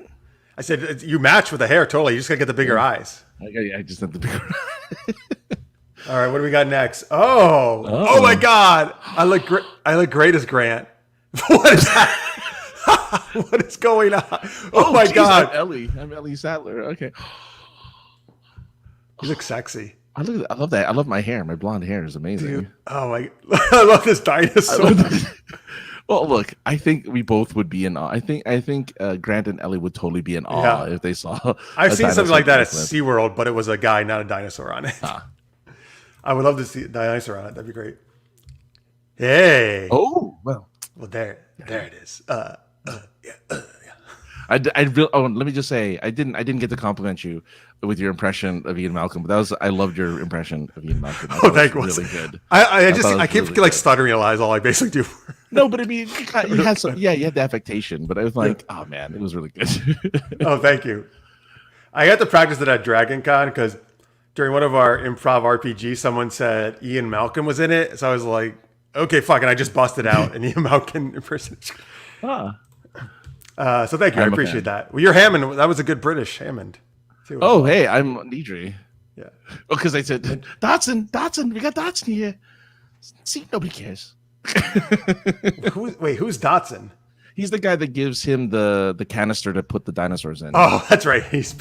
That's like his one thing in the movie. That's hilarious. I forgot about that scene. Whoops, hang on. Sorry.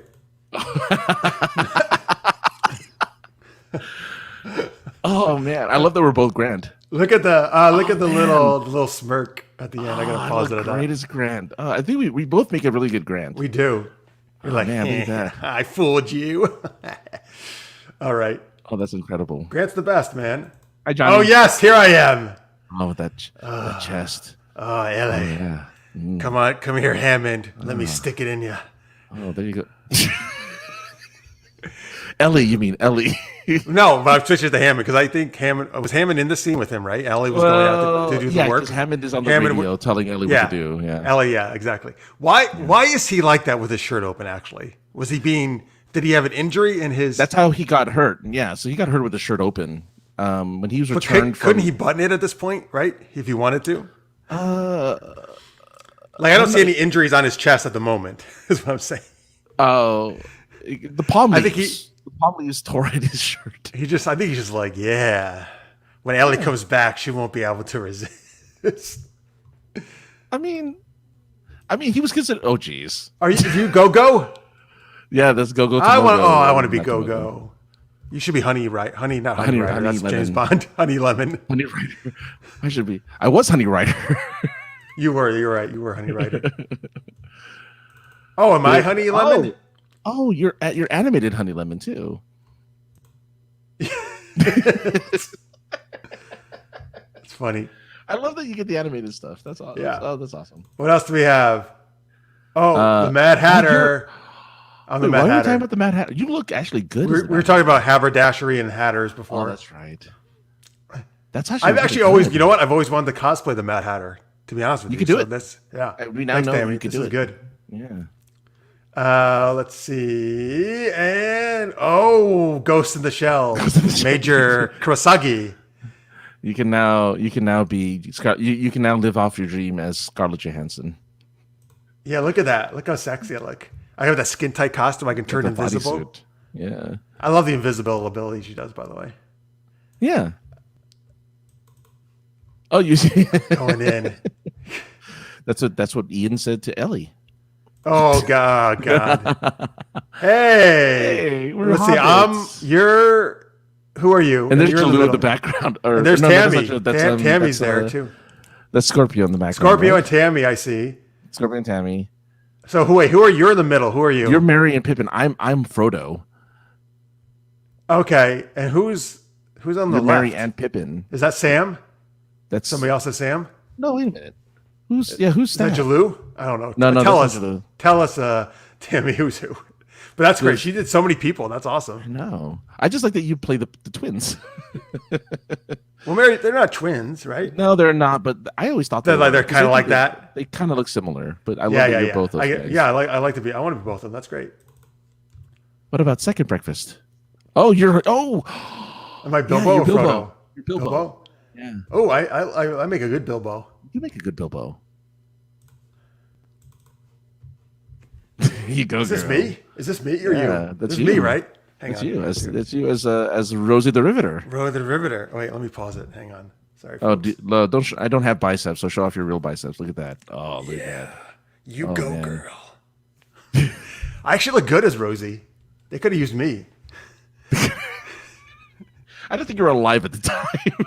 Well, I mean, hopefully they'll never have to do that again. Actually, to recruit people. So yeah, exactly. But if you ever do, I'm here.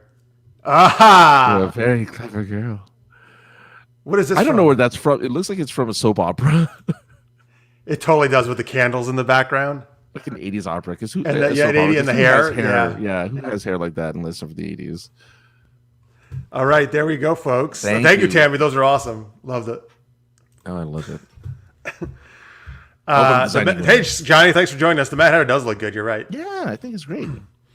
Thanks, Scorpio. You're right. I actually haven't hit in the gym a lot, so I'm glad it's paying off.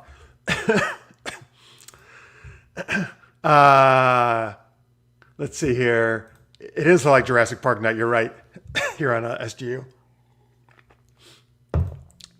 When did you have the wingtip lashes? Which one? It must have been the one of the where I mean the wingtip lashes would have been one of the women characters. So, I don't mind. I'll get them. Probably go well with my hair. With my hair. Keep growing it out. He says. Yeah. Oh, folks. So we got another geeky question for you. We're gonna do Ultimate Geek Championship after that. But first, what? We're so late already. Yeah. But again, you know, whenever we do the show just with us, it always goes to 2 hours. Like that's always what happens. It's like, oh my god! Usually we're wrapping up by now, but yeah. Okay. Sorry, folks. I got a little cough. I got an announcement for everyone. He says Oh, you're right, Scorpio. We still got to do that. He wants to do the thing. His great idea. Yeah. Yeah, you're not getting out of it.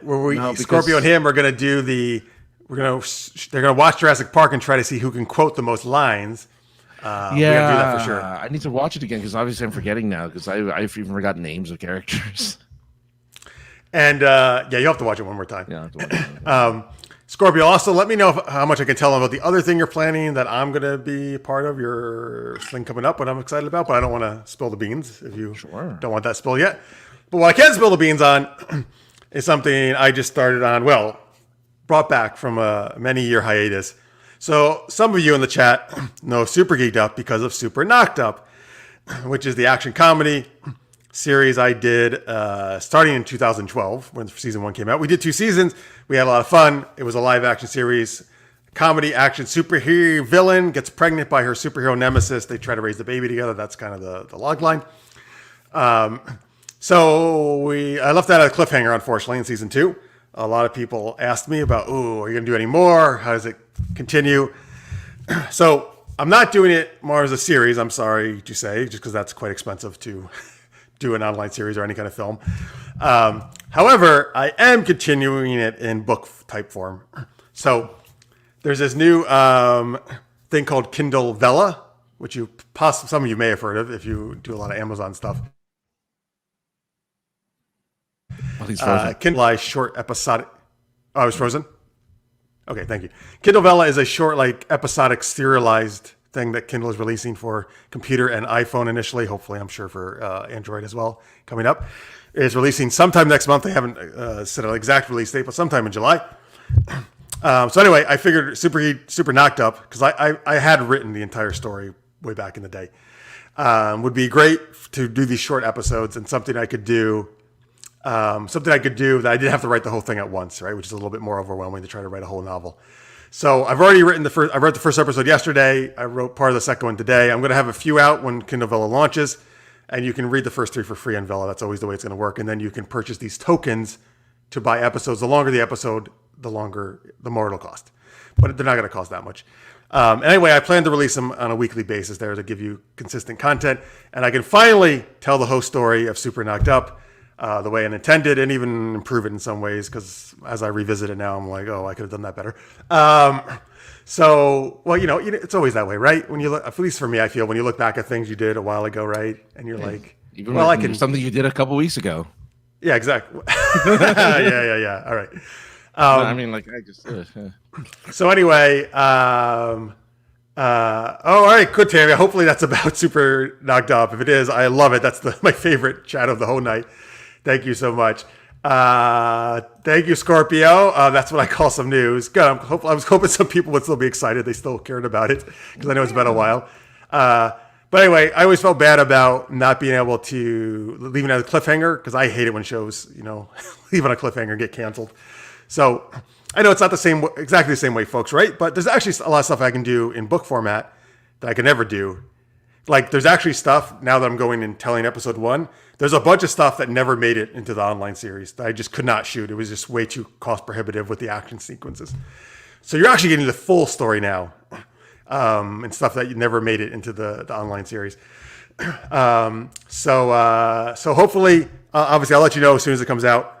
And hopefully you enjoy it and can support me there, because I am starting to do a lot of writing as well, and that would be great. And so anyway, you're guys the first to know, because I literally just started writing it yesterday. I'm so glad I actually had saved all my stuff from back in the day. Like, I still had that. You're a hoarder. Thank God for OneDrive.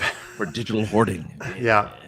I even have some like old character stuff, and like I did these power levels for all the characters, like DC and Marvel sometimes does. Like, so I'm gonna because Vela actually lets you do an author's note at the end of each one to do like more bonding with the audience. So I'm gonna put some of that like stuff in the author's note and just give you like behind the scenes things, so like I have it. And then create a tabletop RPG with your characters. I've actually thought about it in the past, doing a Super Knocked Up RPG. There you go. Let's see here. Sorry, Jalou, that was not the news. Hopefully that'll be another big news though when we have that for sure. Let's see here. Just by the way, Scorpio's news, since he says spoil away. He's starting a new show, a recorded video show, and I'm actually going to be a guest on maybe the first one. I'm not sure if it's the very first one, but one of the early ones at least. It's going to be about an hour long. And the first one, actually, we're going to be talking all about Mass Effect, because we both love Mass Effect in the Legendary Edition. And we're going to kind of be talking about, I don't know exactly, because he's making up the show, but, kind of what we love the most characters, and if the Legendary Edition is kind of worth playing or not, if you've already played it, and that kind of stuff. So thank you, Scorpio. I'm really honored, and I can't wait to be part of it. I always love chatting with you. Let's see here. Oh, okay, good. When Jenny said, I thought he was actually talking about Super Knocked Up, but he was like, not with that. He was talking about internet issues. Okay, cool. I was like, all right, well, there's not a fan, but that's fine. So I'm glad your internet is getting better, hopefully. Good. So technically I could work Lady Facelap in now since I'm redoing it. I'll think about that. Maybe I can slide her into Super Knocked Up, actually, like as a little Easter egg for you guys, Super Geeked Up fans. That's a good idea. Let's see here. 50 Shades of Super version. So, Chaz, funny that you mentioned that. Not that it's erotica, but I can actually make it. I do probably make it a little sexier than I did the online version, which I tried to keep PG-13. I mean, it probably still didn't be PG-13 then. Well, I feel though I'm a little freer with some of the language now, and maybe getting a little sexier with the. I'm not going to go crazy, I don't think, with it, but I feel I can push it a little farther with these. Tammy says, yes, take my money. Hey, thank you, Tammy. That actually makes me feel great. Thank you. I got one. All right, great. One person. Books, RPGs, graphic novels. She wants it all. All right. And yes, congrats to Scorpio. I'm actually super excited for Scorpio to get back in because he used to do all this stuff all the time, and it was always great. And he is excited. Oh God, Jeffy Quinn. All right, I do not think I'm going to work in Jeffy Quinn. Are these characters autoerotic? That's from Jurassic Park. What's the auto? Because see, they do the ride thing that goes through that shows the scientists and the lawyer where the bar comes down and they can't get out. You mean? Right, and the lawyer's all, are these guys autoerotic? And he's like, no, these are not. And then he Hammond explains. Automatrons is what he's trying to say. I don't know what he's trying to say. But he was that's what Ian was saying, right? Not Ian, the lawyer guy. The lawyer. That's what the lawyer was asking. Oh, the lawyer. Okay. Yeah, that's what the lawyer was asking. And so, nice, yeah, that's right. Oh my god, that's funny. That's good, Scorpio. I like it. Oh man, it's such a great scene. Anyway. All right. Anyway, thank you, folks. Thank you. That's a great reception. I appreciate that. I'm glad people still want that. And it was really weird to go back at it again. And I'm trying to reread my script right and then turn it into book format. So but it's fun. It's interesting to revisit after all these years. All right, cool. So there we go, folks. There's my big news for the night. Francis, your big news is? I'm just kidding. I know, just kidding. Our big news is that what's going to happen the next episode. Okay, good. I don't know. I wanted to see if you had anything to improv there. No. His big news is he's going to do his newest Sean Connery next episode. Right. He's just all Sean Connery. No, I mean, I guess you should announce it, right? For next announce week. What? Next week. Oh, yes, thank you. That is news. Thank you for reminding me. Geez, we should announce it. Next, I did put it in the Discord, but next week is going to be our season finale, folks. So that'll be our 21st episode, which is the same number we did last season, which is way up again from our normal 12, 13 we used to do.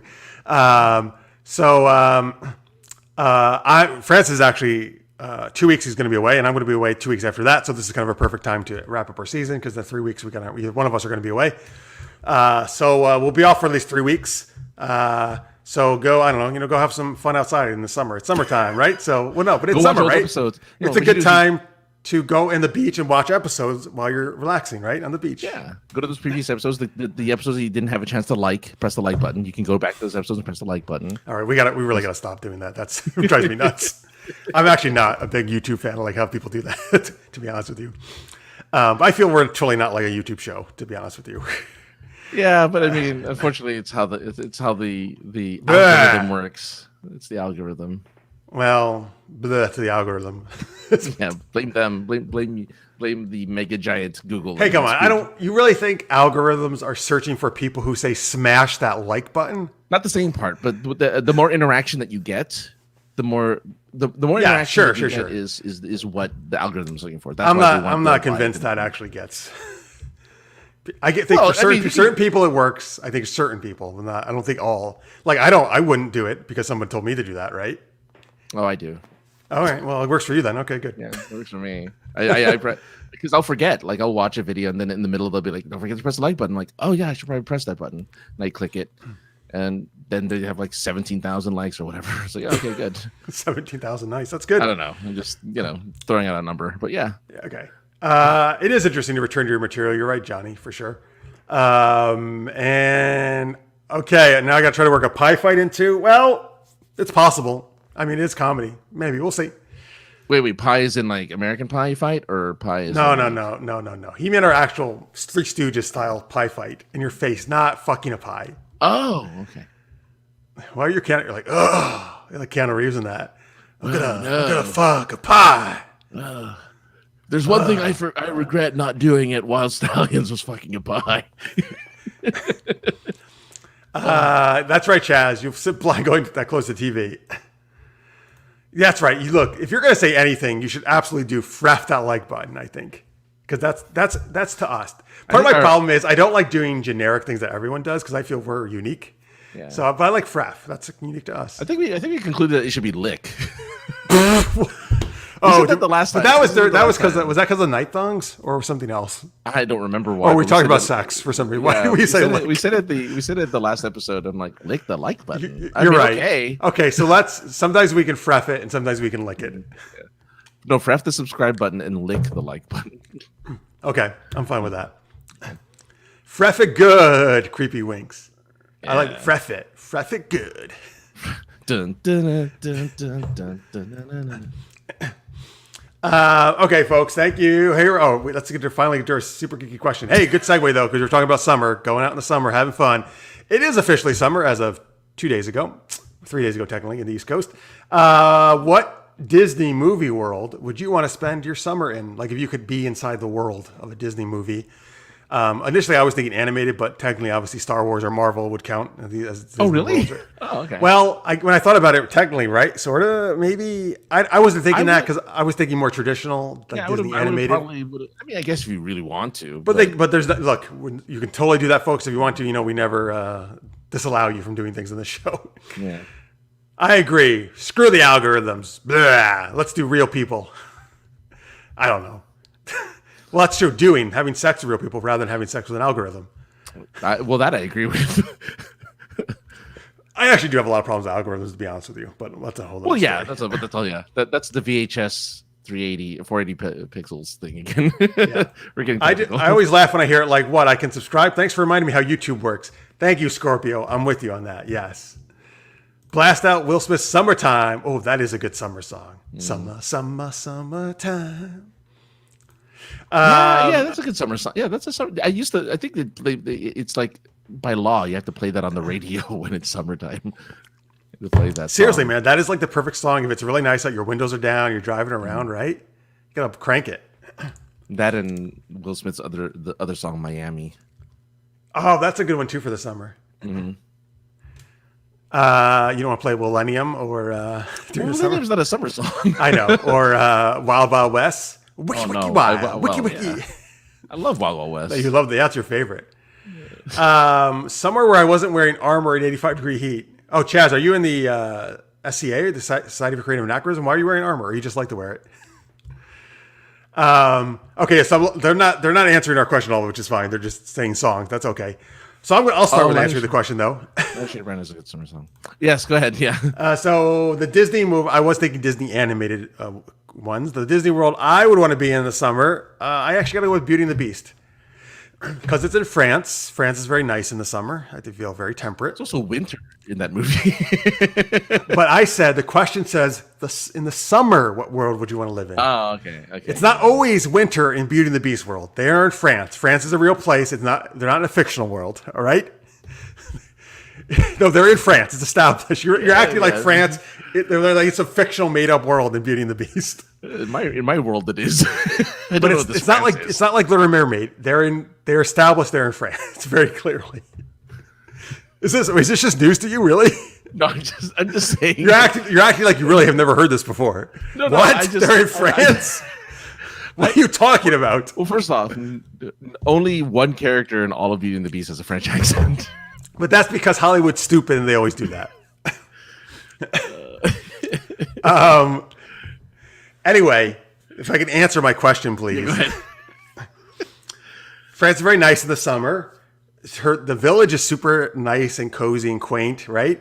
But you can also go other places in France. Oh, there's also a great castle nearby, which if we pretend after the Beast has become, well, even if he's not, right? I think it's cool hanging out with the candles and the pots and stuff. That'd be fun. But even if he's turned to the human form, that's a really nice castle. It's all spiffed up, right? And what a great spot to go hang out. I love castles. You can go have a nice picnic there. Belle is great. She's super friendly. Maurice, her father, is a kooky inventor. You could see his weird inventions he creates, right? You could have expectorating contest with Gaston. That'd be right. Wait, who? I'm now trying to think. Who does speak with a French accent? Lumiere. Lumiere's the one. Oh yes, Lumiere, of course. Yeah. Well, and does his girlfriend Plumette? Oh, right. She too, right? Doesn't she? The Duster does. Yeah. Yes, France is a real place. You even have it in your name. He's pointing out France is. France. Oh, I'm sorry, Johnny. Wait, the black hole. Is that a movie? I thought you just wanted to go to a black hole. I thought you wanted to go to a black hole. I'm sorry, Johnny. Disney the Black Hole was their answer to Star Wars, and it's a. Is it animated? Movie. No, it's live action. 80s. Yes, I think it's 79. I think. Okay, any good? I know you've talked about this before. It's okay. I saw it in its entirety. It's weird because there's a lot of death in it for a Disney movie. Oh, that is weird. Yeah. Jalou, I agree. Summer '69 is one of the best summer songs. Brian Adams, I love him. Got my first real 6-string. All right. The Little Mermaid, of course, we knew it was going to be Martha's choice, right? I feel that's your choice too. That's her favorite. No, mine is. I have a different choice. Okay, good. So I think the Little Mermaid would be great though, because it's the ocean, right? Very tropical, very nice place to hang out, swimming with all her great friends like Sebastian and Flounder, right? Yeah. All right, what is your answer? And now maybe I can say how stupid your answer is, like you said about mine. I didn't think it was stupid. I was just like, I felt like it was just winter for some reason in France. I'm like, because mine takes place in summer. It's not winter, by the way, in the beginning of that movie. It's only winter at some of that movie. It's like fall in the beginning of the movie. Yeah. No, mine is I think mine embodies summer in Lilo and Stitch. Lilo and Stitch embodies the surfer Hawaiian culture. Has Ohana means family, and we're all Ohana. And if Josh were here, because he's a big fan of area codes, his area code, his number is 626, which is the area code where I'm from. Which is weird. Like it's just a weird coincidence that he's specimen 626. Who is? Stitches. Oh, that's your area code? That's my area code. Where you're from? That's funny. Yeah. It's just a funny little coincidence. And yeah, it's like, you get to surf, you get to get the Hawaiian life, lychees, surf, water, ocean, coconuts. It's the best. And laser battles, which is like my favorite part of summer, is shooting things with lasers. That's your favorite part? Okay. Yeah. It was funny because I recently recalled our time when we were doing the laser thing at San Diego Comic-Con. That was fun. That was like one of my favorite memories of San Diego Comic-Con, was all of us being in that, like trying out that game. And that was super fun. That was awesome, man. A bunch of us got to do it together. It was also fun because it was the only time someone contacted me and said, "Oh, you're an influencer online. Can you want to come test out our thing?" It's like, yes, we're influencers.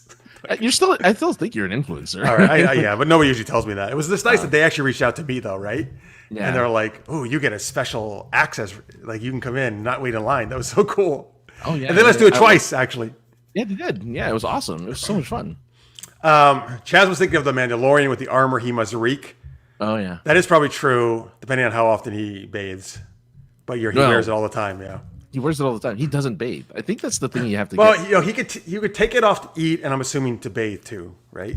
You must, because he take it off to eat. He says. Yeah. Well, he can take it off as long as nobody else is in the room, right? So he can.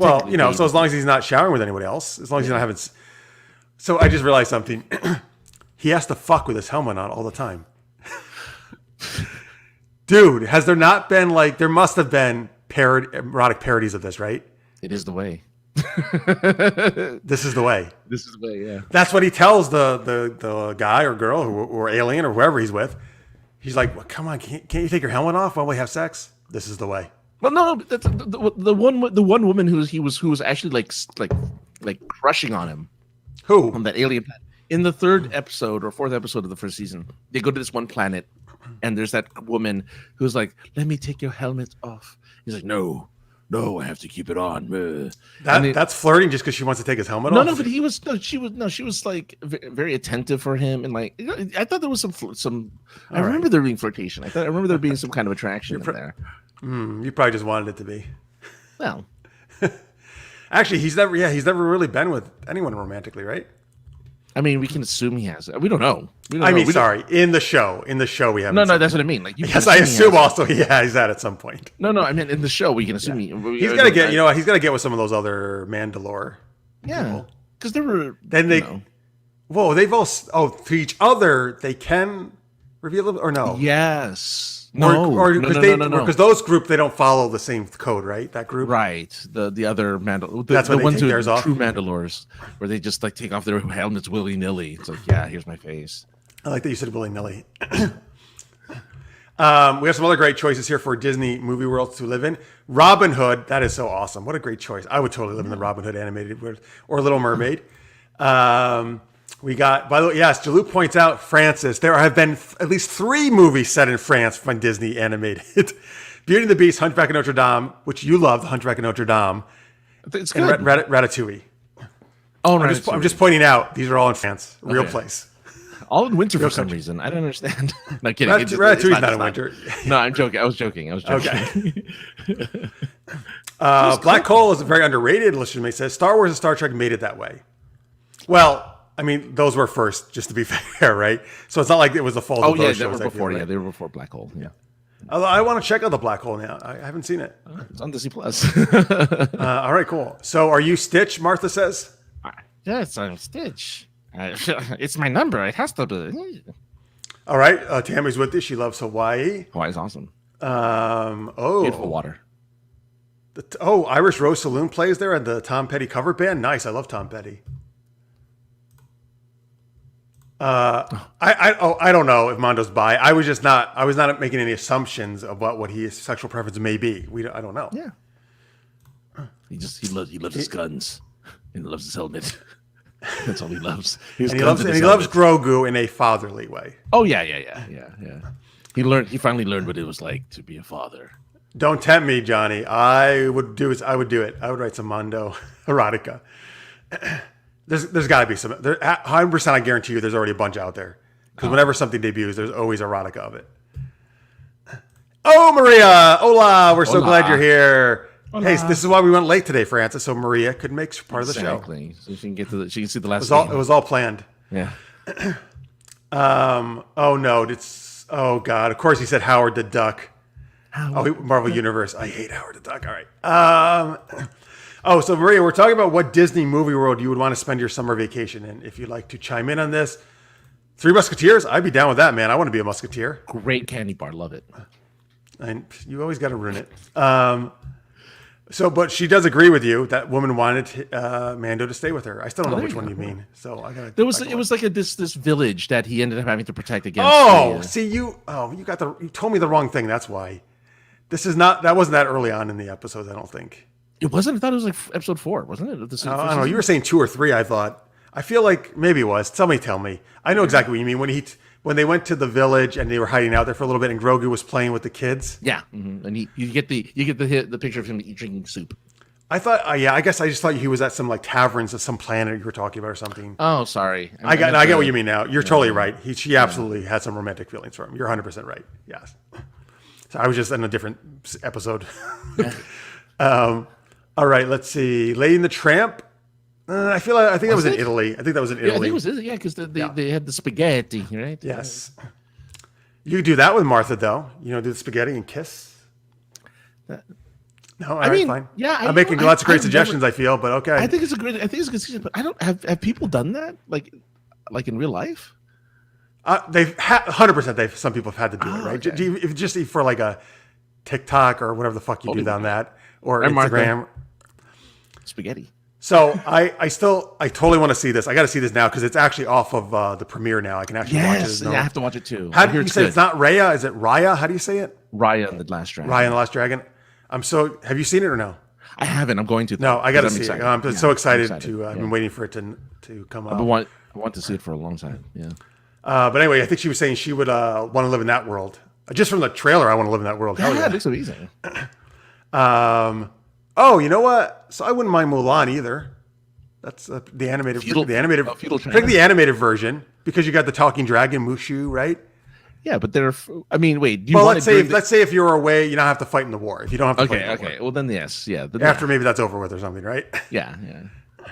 Moana's world, Maria says, would be cool. Moana's kind of it's like Polynesian, right? Polynesian or she would also love live action Cruella world or the animated Hunchback world. Oh, so nice. Yay! Someone who appreciates the Hunchback. Yeah. I know because you don't get a lot of love for that. You say anyway, right? But I feel like a lot of people who've seen it do love it a lot. Yeah, it's good. I think it's a good movie. Nobody's seen it. Nobody's watched it. You should have said that for your underrated character, maybe, right? Quasimodo, or I should have. Yeah, I didn't. Whoever. What's the girl's name? Esmeralda. Yeah. No Yeah, problem, Maria. We definitely planned it that way just for you. Exactly. Lady and the Tramp was in the U.S. Oh, were they like maybe just outside an Italian restaurant or something? Maybe. We're just assuming because they were spaghetti. Yeah, I know. Well, the guy did speak like had the accent, but yeah, it was probably yes. Thank you for watching wrong one. Necrodius. Have a good sleep. Dream of Jurassic Park. And yes, you're right. DS9 is better than Voyager. Thank you for pointing that out. We always have this debate. You have Howard the Duck on Blu-ray. I'm sorry, sir. I cannot. That's the one movie I will not be able to stomach and stand. I can get through the Star Wars Holiday Special, but I will not be able to watch Howard the Duck. You don't want to see him having sex with what's her face? Stop it. Please stop. Does he really do that? Yeah, they have sex. With a human woman? With No, I haven't watched. I've seen like one scene, and I wanted to throw up. Oh, yeah. They're like in bed together, and she's what's her face? The mom from Back to the Future. I can't think of names today. That's a problem. When you, I know. Yeah. Anyway, I know what you mean. So she's Leah Thompson. Leah Thompson. Yeah. So she's the love interest of Howard. They don't show the sex, right? No, but they show them in bed, and she's in like lingerie. Okay, that's grossing me out. Just that. Okay, we'll stop. So it's a very interesting movie. Very interesting movie. Flight of the Navigator world. He would like to spend summer with 80s and 90s, growing up again. Oh yeah, dude, I would love to go back to being a kid in the 80s. I'd love to go back to be a kid in the 80s and have what I know now. That would be. That's amazing. What he was saying, right? Yeah. But yeah, I don't know. I don't know if that's good. Actually, I think part of being a kid, right, is not knowing a lot of stuff. That's part of the enjoyment of it, and not having to worry about. You not have to worry about all this your stuff. Childhood if you knew what you knew now. Yeah. All right. She's a big fan there of Esmeralda and Hunchback's song in the cathedral. Ariel just watched it and loved it. She hadn't seen it in a while. Oh, good. Nice. I'm glad I'm glad that this is love for Hunchback and much. Leah Thompson with a duck. I know. How can you go wrong, right, folks? Oh no, I guess it's Leah Thompson, not Jennifer Jason. At least I guess according to what you guys are saying, right? Yeah. I'm with Jeff. I saw Howard the Duck and wish I had it. Thank you, Maria. At least finally. Yeah. Look, I'm not saying it's a good movie. And look, if you like it, awesome. But for me personally, I saw it twice, and I remember. Once when I was a little kid and I had nightmares, and then once as an older adult, and I was like, "Oh, okay, I get it. Yeah, that's fine." God, you watched it twice? Ugh. Well, because I didn't remember. I remember just having nightmares as a kid. And you were like, "Wow, I want to see it again." Those nightmares were great. Well, because you have that perspective change. You're like, I'll try it again. Yeah. I think Tammy's pointing out other movies that were shot in Hawaii. Darby O'Gill and the Little People's Ireland and young Sean Connery. Or maybe that one was in Ireland. Oh, God, Darby O'Gill. Maybe that's just about Sean Connery. But she does say, Castaway Cowboy set on the Big Island. I do love Hawaii. I still want to go to Hawaii. I've never been. Oh yeah, dude, you have to go. Yeah, it's beautiful. Beautiful. Let's see here. And they kiss. Oh, great. Thanks for making it even more gross. Yeah, okay. Johnny says it was painful. At least I got a couple people supporting me. Not a great movie, but a fun movie like Earth Girls Are Easy. Except I'm totally fine with Gina Davis having sex with a alien Jeff Goldblum. Much better than a duck. Yeah, I forget who plays a duck too. Yeah, but yeah. I also want to go to Ireland. You've been to Ireland too, right? I have been. I love Ireland. Yeah, it's funny. We've been to totally different places. Like you and I. Yeah. Yeah, you want to go to? You haven't been to Japan yet either, right? Right. Yeah, and you haven't been to France, right? Because you don't even think it's a real country. No. Or England and Scotland, you haven't been to, right? Oh, God, I want to go to those. Yeah, I want to go. Oh, dude, Jalou, my God, I would do that in a heartbeat. Except I know it'd be way too expensive for everybody to get to. Yeah. But I wish. Yeah. I wish we could do FrefCon in Hawaii. All right, folks, there we go. Let's go on to our last geeky game of the night, which Francis is going to introduce for us. All right. As the cherry on top of this delicious cake that is tonight's Super Geeked Up, we have the Ultimate Geek Championship, where we pit fictional characters against each other in epic battles, brother, and decide who would win. We get character matchups from you, the audience, brother. So, yeah, bring it. Yeah. So at first I thought maybe we were doing Macho Man. This is your Hulk Hogan, I'm going to take it, because your brother. Hulk Hogan, yeah. What you going to do, brother, when the Hulkamaniacs run wild on you? Yeah, because then it'd have to be... Oh, yeah. Yeah, that's Macho Man. Yeah. Oh, yeah. and that hurts my throat. Macho Man. Oh, you're right. It immediately like fucks my throat up. Wow. Yeah, it's really bad. I don't know how he did it. he kept that up. I love how he always the brother though. That was great. I love that about Hulk Hogan. Oh yeah, that's right, brother. Yeah, we're gonna have to fight of the century here, brother. Maria is on her bucket list: Ireland and Japan. Oh, a lot of people want to go there. Oh, I'm glad I got the experience. It's worth it. Yeah, it's 100% worth it. Ireland is just beautiful. Let me just one quick story is I saw the. Wait, sorry. When he's giving that story, folks, please start putting fictional, putting panels in this character versus this character. Put them in the chat. Yes, for us.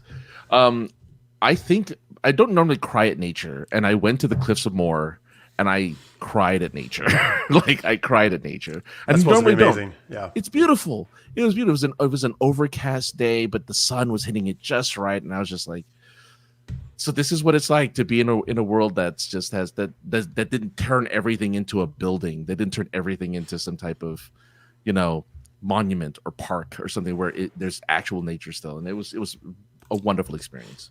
Maria wants to cry in nature too. It was a very moving experience. But you're right though. Ireland is kind of like feel like one of those places, right? That's kind of left. A lot of the country is very still left in its pristine state. I drove through more countryside than any place I've ever been to. I drove through so much countryside. It's amazing. Now, I'm saying that though, the U.S. is such a huge country. There's actually tons of the U.S. that nobody actually lives in, and it's still in its pristine state as well. But it's not accessible. Yeah, that's true. We focused on these very large cities, obviously in areas, right? And it's I think that's the only difference. It's like in Ireland, you drive through places that are very picturesque because it's part of the pathway to get to one city to another. While in the U.S., it's kind of like here's a highway, and it goes through farmland, and it goes through places of convenience that you don't necessarily get, in Ireland. Absolutely. Chip versus Dale, they're brothers. Scorpio says, we'll get to those in a second. If this turns into a segment on wrestling, I'm down. My faves were Sting, Shawn Michaels, and Ricky the Dragon Steamboat. I like Ricky the Dragon Steamboat. I remember him. That was great. Thank you guys. These are great. All right, we'll start with that since you mentioned it. Chip versus Dale, Rescue Rangers, and they debuted before that actually. I don't know where exactly they debuted in, but they have the same voice Looney Tunes, originally. I guess, right? Yeah, they originally had the same voice. So Chip's the more serious kind of book by the book one, right? And Dale's kind of the laid back Hawaiian shirt, funnier one. Is that the deal? So Rescue Rangers gave them real personality. Yeah. So we can't use anything pre-Rescue Rangers because they were the same character. Really, they were just two squirrels trying to grab a nut. Two chipmunks, you mean? Chipmunks. I'm sorry, two chipmunks trying to grab a nut. So we learned today, folks. Francis does not know chipmunks or France exist. What's a chipmunk? I don't know. You mean a small squirrel? What? Yeah, a tailless squirrel. Guys, there's no chipmunk girl. There's only squirrel girl in Marvel. Come on. Exactly. Imagine her like sidekick was Chipmunk Lad or something. I don't know. Or Chipmunk Lad. It would be yeah, it'd have to be. Oh, I guess it would be Chipmunk Lad. I'm trying to think of a C word, but chipmunk. Chap. What's the Chipmunk Chap? Chipmunk Chap. Or it's a Chipmunk Chap. They're like Chipmunk Chap. I want to go with Dale, but I feel like Chip just has his shit together more, and he would defeat Dale because Dale just, I don't know, I feel like he's drinking like fruity drinks all the time and just hanging out. Yeah, but see, the problem with Chip is he doesn't take as many risks as Dale does. Dale is a risk taker. Dale is willing to go ahead and put his neck out there for stuff, and which is probably why Gadget loves him more. And does she like Dale more, or is it we never didn't really know that? No, we never. She doesn't have an interest in either of them, which is the funny. She wants to be a monologue jock. Yeah, she just wants to be. She just wants the what? That was my terrible Monterey Jack. Is he Australian? He's Australian, yeah. Oh, true right, Monterey Jack. I don't know why you didn't like that. It was really good. Who's that? Yeah, Monterey Jack. Well, no, Monterey Jack is the father figure, and they're like her brothers. You know, it's very familial for her. Was there a little insect named Buzzer or something Zipper. like that? Zipper the fly. Yeah. Okay. So you're going with Dale. It's a fly. It's Zipper. Yeah, the fly. I get it. You're going with Dale, and I'm going with Chip. All right. Yeah, because Dale is more risk taker. He doesn't need brains. So This one is going to be one of the ridiculously hard one for me. Maria, you threw this really tough one, Maria. It's great, though, because I love both these characters. Mulan versus Kim Possible.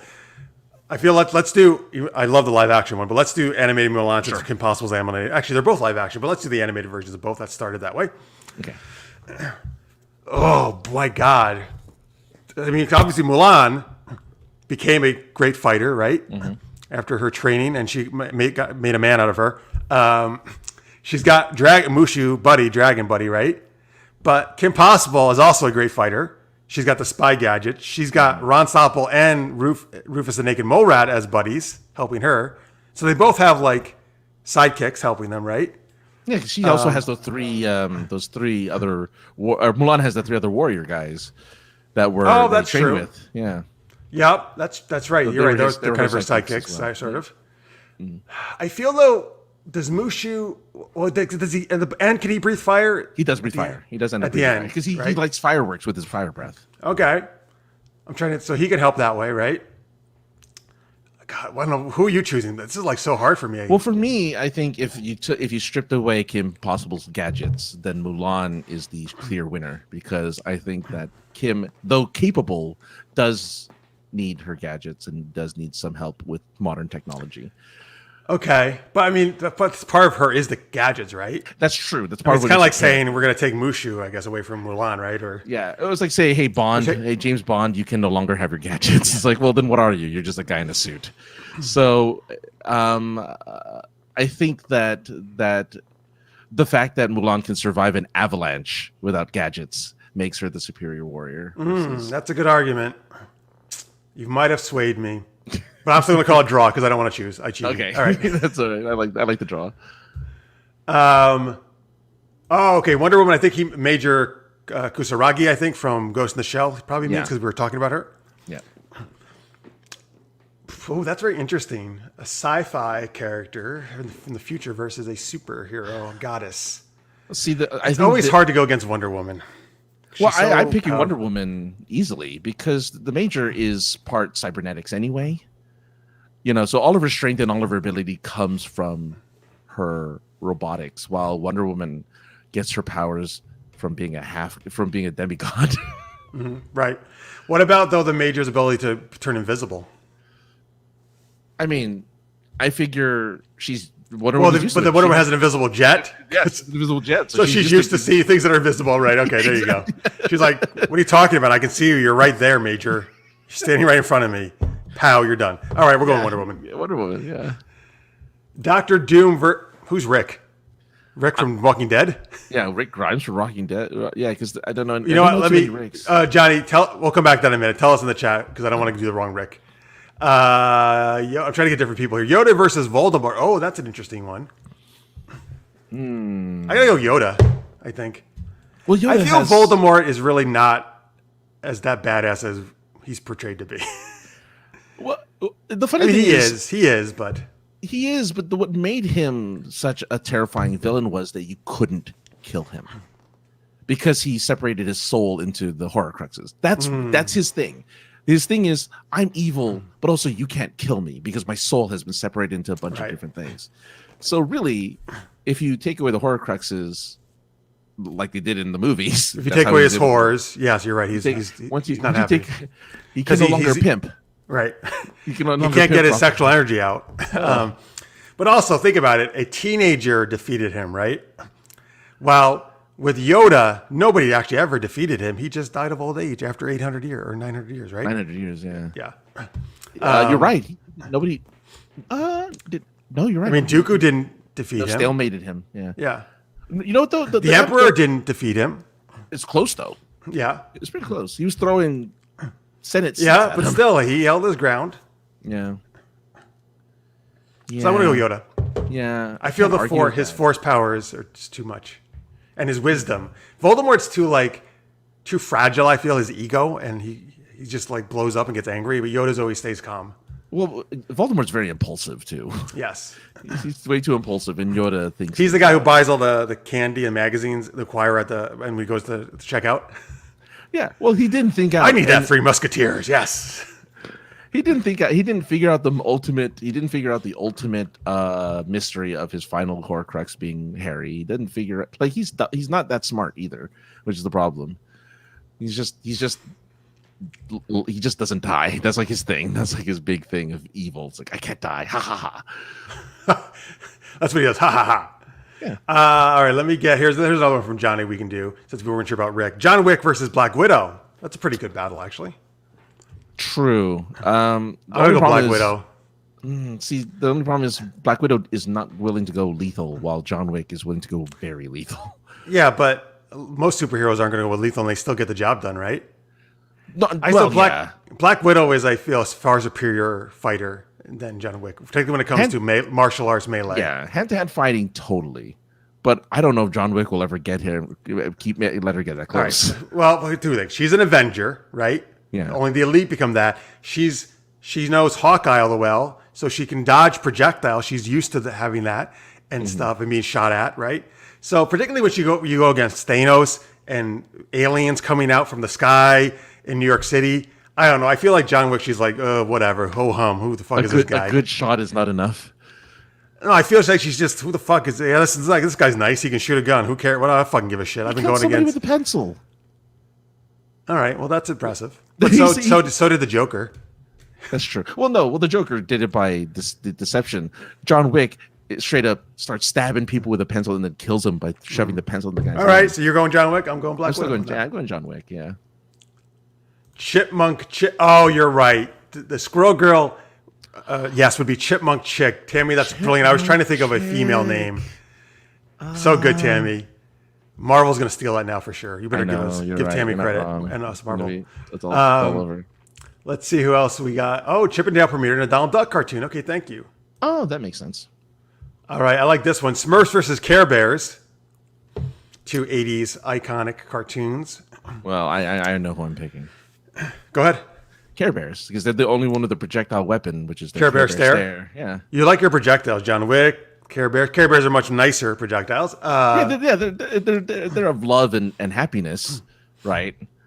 Smurfs don't necessarily provide their motto isn't necessarily. Smurfs are except for Grumpy, Grouchy, whatever his name is. Usually quite happy. They're singing the fa la la la la la. Right? They sing their songs all the time. That's true. They're skipping around. Papa Smurf's always like, "Oh, my little Smurfs," and he's a jovial Santa Claus type guy, right? He dresses in red. I'm just going to try to argue the other side. I agree. The Care Bear stare is very powerful. Just like there's different Smurfs with different strengths, there's different Care Bears with different things that you can tell from their stomach, what they're good at. But I don't know. I feel the Smurfs, like there's a handy Smurf. He can build things, right? There's a brainy Smurf. He's very smart. The Care Bears mainly have like, and by the way, I love the Care Bears, but Tender Heart, I like to love you. Share Bear, I like sharing things. Sunshine, oh, I like to sunbathe. Okay, that's nice. But is that really practical skills in a battle? You're right. The Care Bears don't have specialties and don't have they technically don't have like powers? Battle. Well, they have powers. I mean, they have the power to, But combined, their powers combined. Yeah. And the Smurfs don't have powers, but they do have specialties. They do have things that they're very, very good at. Yeah. Which is something that the Care Bears lack. Well, here's the thing. The Care Bears live in the clouds. They don't have to have practical skills. The Smurfs live on Earth. They actually have to build things and make houses and grow things and get food, right? No, that's a good point. Yeah. That's a very good point. All right, there we go. That was my best one yet. I feel. Yeah, I think so too. I'm just seeing to think if there's any other ones we want to try to work in here. I'm just there's so many folks. Thank you. These are great. Yeah, thank you. Yeah. Wow! Oh my God! There's so many. I'm scrolling through here. Who's Golgothum? I don't know who Golgothum is. I know Silent Bob from the movies. All right, so sorry, we don't know who Golgothum is. Interesting name though. The Care Bear stare. She likes that. Black Widow actually has killed many times. MCU movie version is not the powerful character she is in the comics. Tammy tells us. There you go. He actually likes the Care Bear cousins, which were the animals over the bears. True, Papa Smurf can be brutal if needed. Oh, God, okay. All right, protect the family. Care Bears because they have more girls. I will agree with you. Smurfs are kind of like the Lord of the Rings you were mentioning earlier. There's a very there's Smurfette, and then they had the one teen girl Smurf when they brought in the teenagers. All right, a lot of love for Papa Smurf there. All right, let's end on that one. I think Smurfs versus Care Bears was a good one to end on, actually. Thank you, folks. I mean, again, folks, sorry there were so many. We couldn't get to them all. We have a very long show we've done here tonight, so we're trying not to make it 3 hours long, even though we've done that before. I think we're 300th episode. We have done a 3-hour episode, yeah. Well, 300th episode, 3 hours. I think we did one before that, didn't we? Well, we did something fairly long. So you know that when we get to 500, 5-hour episode. I like saying that because I like the way his reactions are. A verbal MTV celebrity fight. Wait, is that what they do on MTV This Celebrity? reminds me of a verbal. Oh, Like celebrities fighting each other? I guess so. Well, these are much funner because we're just debating fictional characters. Yeah. All right, folks. Thank you so much. Those are great suggestions. Hey, remember, we're not done yet. If you're a Patreon supporter at $3 or more per month, which is most, I think everybody actually, patreon.com/supergeekedup. Go there. In a few minutes, we'll put up the after-hour stream, and you can come join us talking about family-friendly comedies and other fun stuff. And who knows, maybe we'll do more Jurassic Park tangents, or more. Maybe I'll do my Monterey Jack impersonation some more. I'm just gonna start doing that because Francis loves it so much. Obviously, So, I was like, "What are you talking about?" the best was like, "Who are you talking about?" Fine, you do your Hulk Hogan, I'll do Monterey Jack, and we'll have a good time. All right, so thank you so much, folks, for watching. Oh, remember, let's do some links here. Francis is over at... Yay, SinisterSarcasm.net. New episode of Online Friend Simulator is up now. And get it, because, with everything going on, with stuff, like, I have a thing I need to finish writing. I have a trip I need to go on. You're not going to see another episode for a while, so enjoy it. Embrace it. Love it. Hug it. All right. That's awesome. Great. I like it. I'm just trying to get it because... Well, because I'm like, oh man, I know I'm busy. I'm so busy. And I'm trying to plan for this trip, doing the last minute stuff. It's a lot of stuff. And AKA the other guy on Twitter is where you can follow him, folks. Super Geeked Up for me. Supergeekedup.com, of course, where you can find all our geeky shenanigans. Yeah. Please do, as he's been saying, please do subscribe to us if you haven't already. Frap that subscribe button, I guess as we're saying now. And that makes sense. Lick the like because it alliterates. I'm okay with that. Lick the like button. All right. I still don't like saying any of that stuff except subscribe to us. I'm fine with that. Anyway, thank you so much, folks. So we really appreciate it. If you're watching live or in post, we really appreciate you so much for spending your time with us, your Wednesday night into Thursday morning. If you're on the East Coast like me, have a great night, everybody. I hope to see some of you in after hours in a few minutes. The rest of you, we'll see you next Wednesday. Hey, for our season finale. Lots of geeky shenanigans will be then. 11 p.m. Eastern, 8 p.m. Pacific. As always, until then, stay geeky, everybody.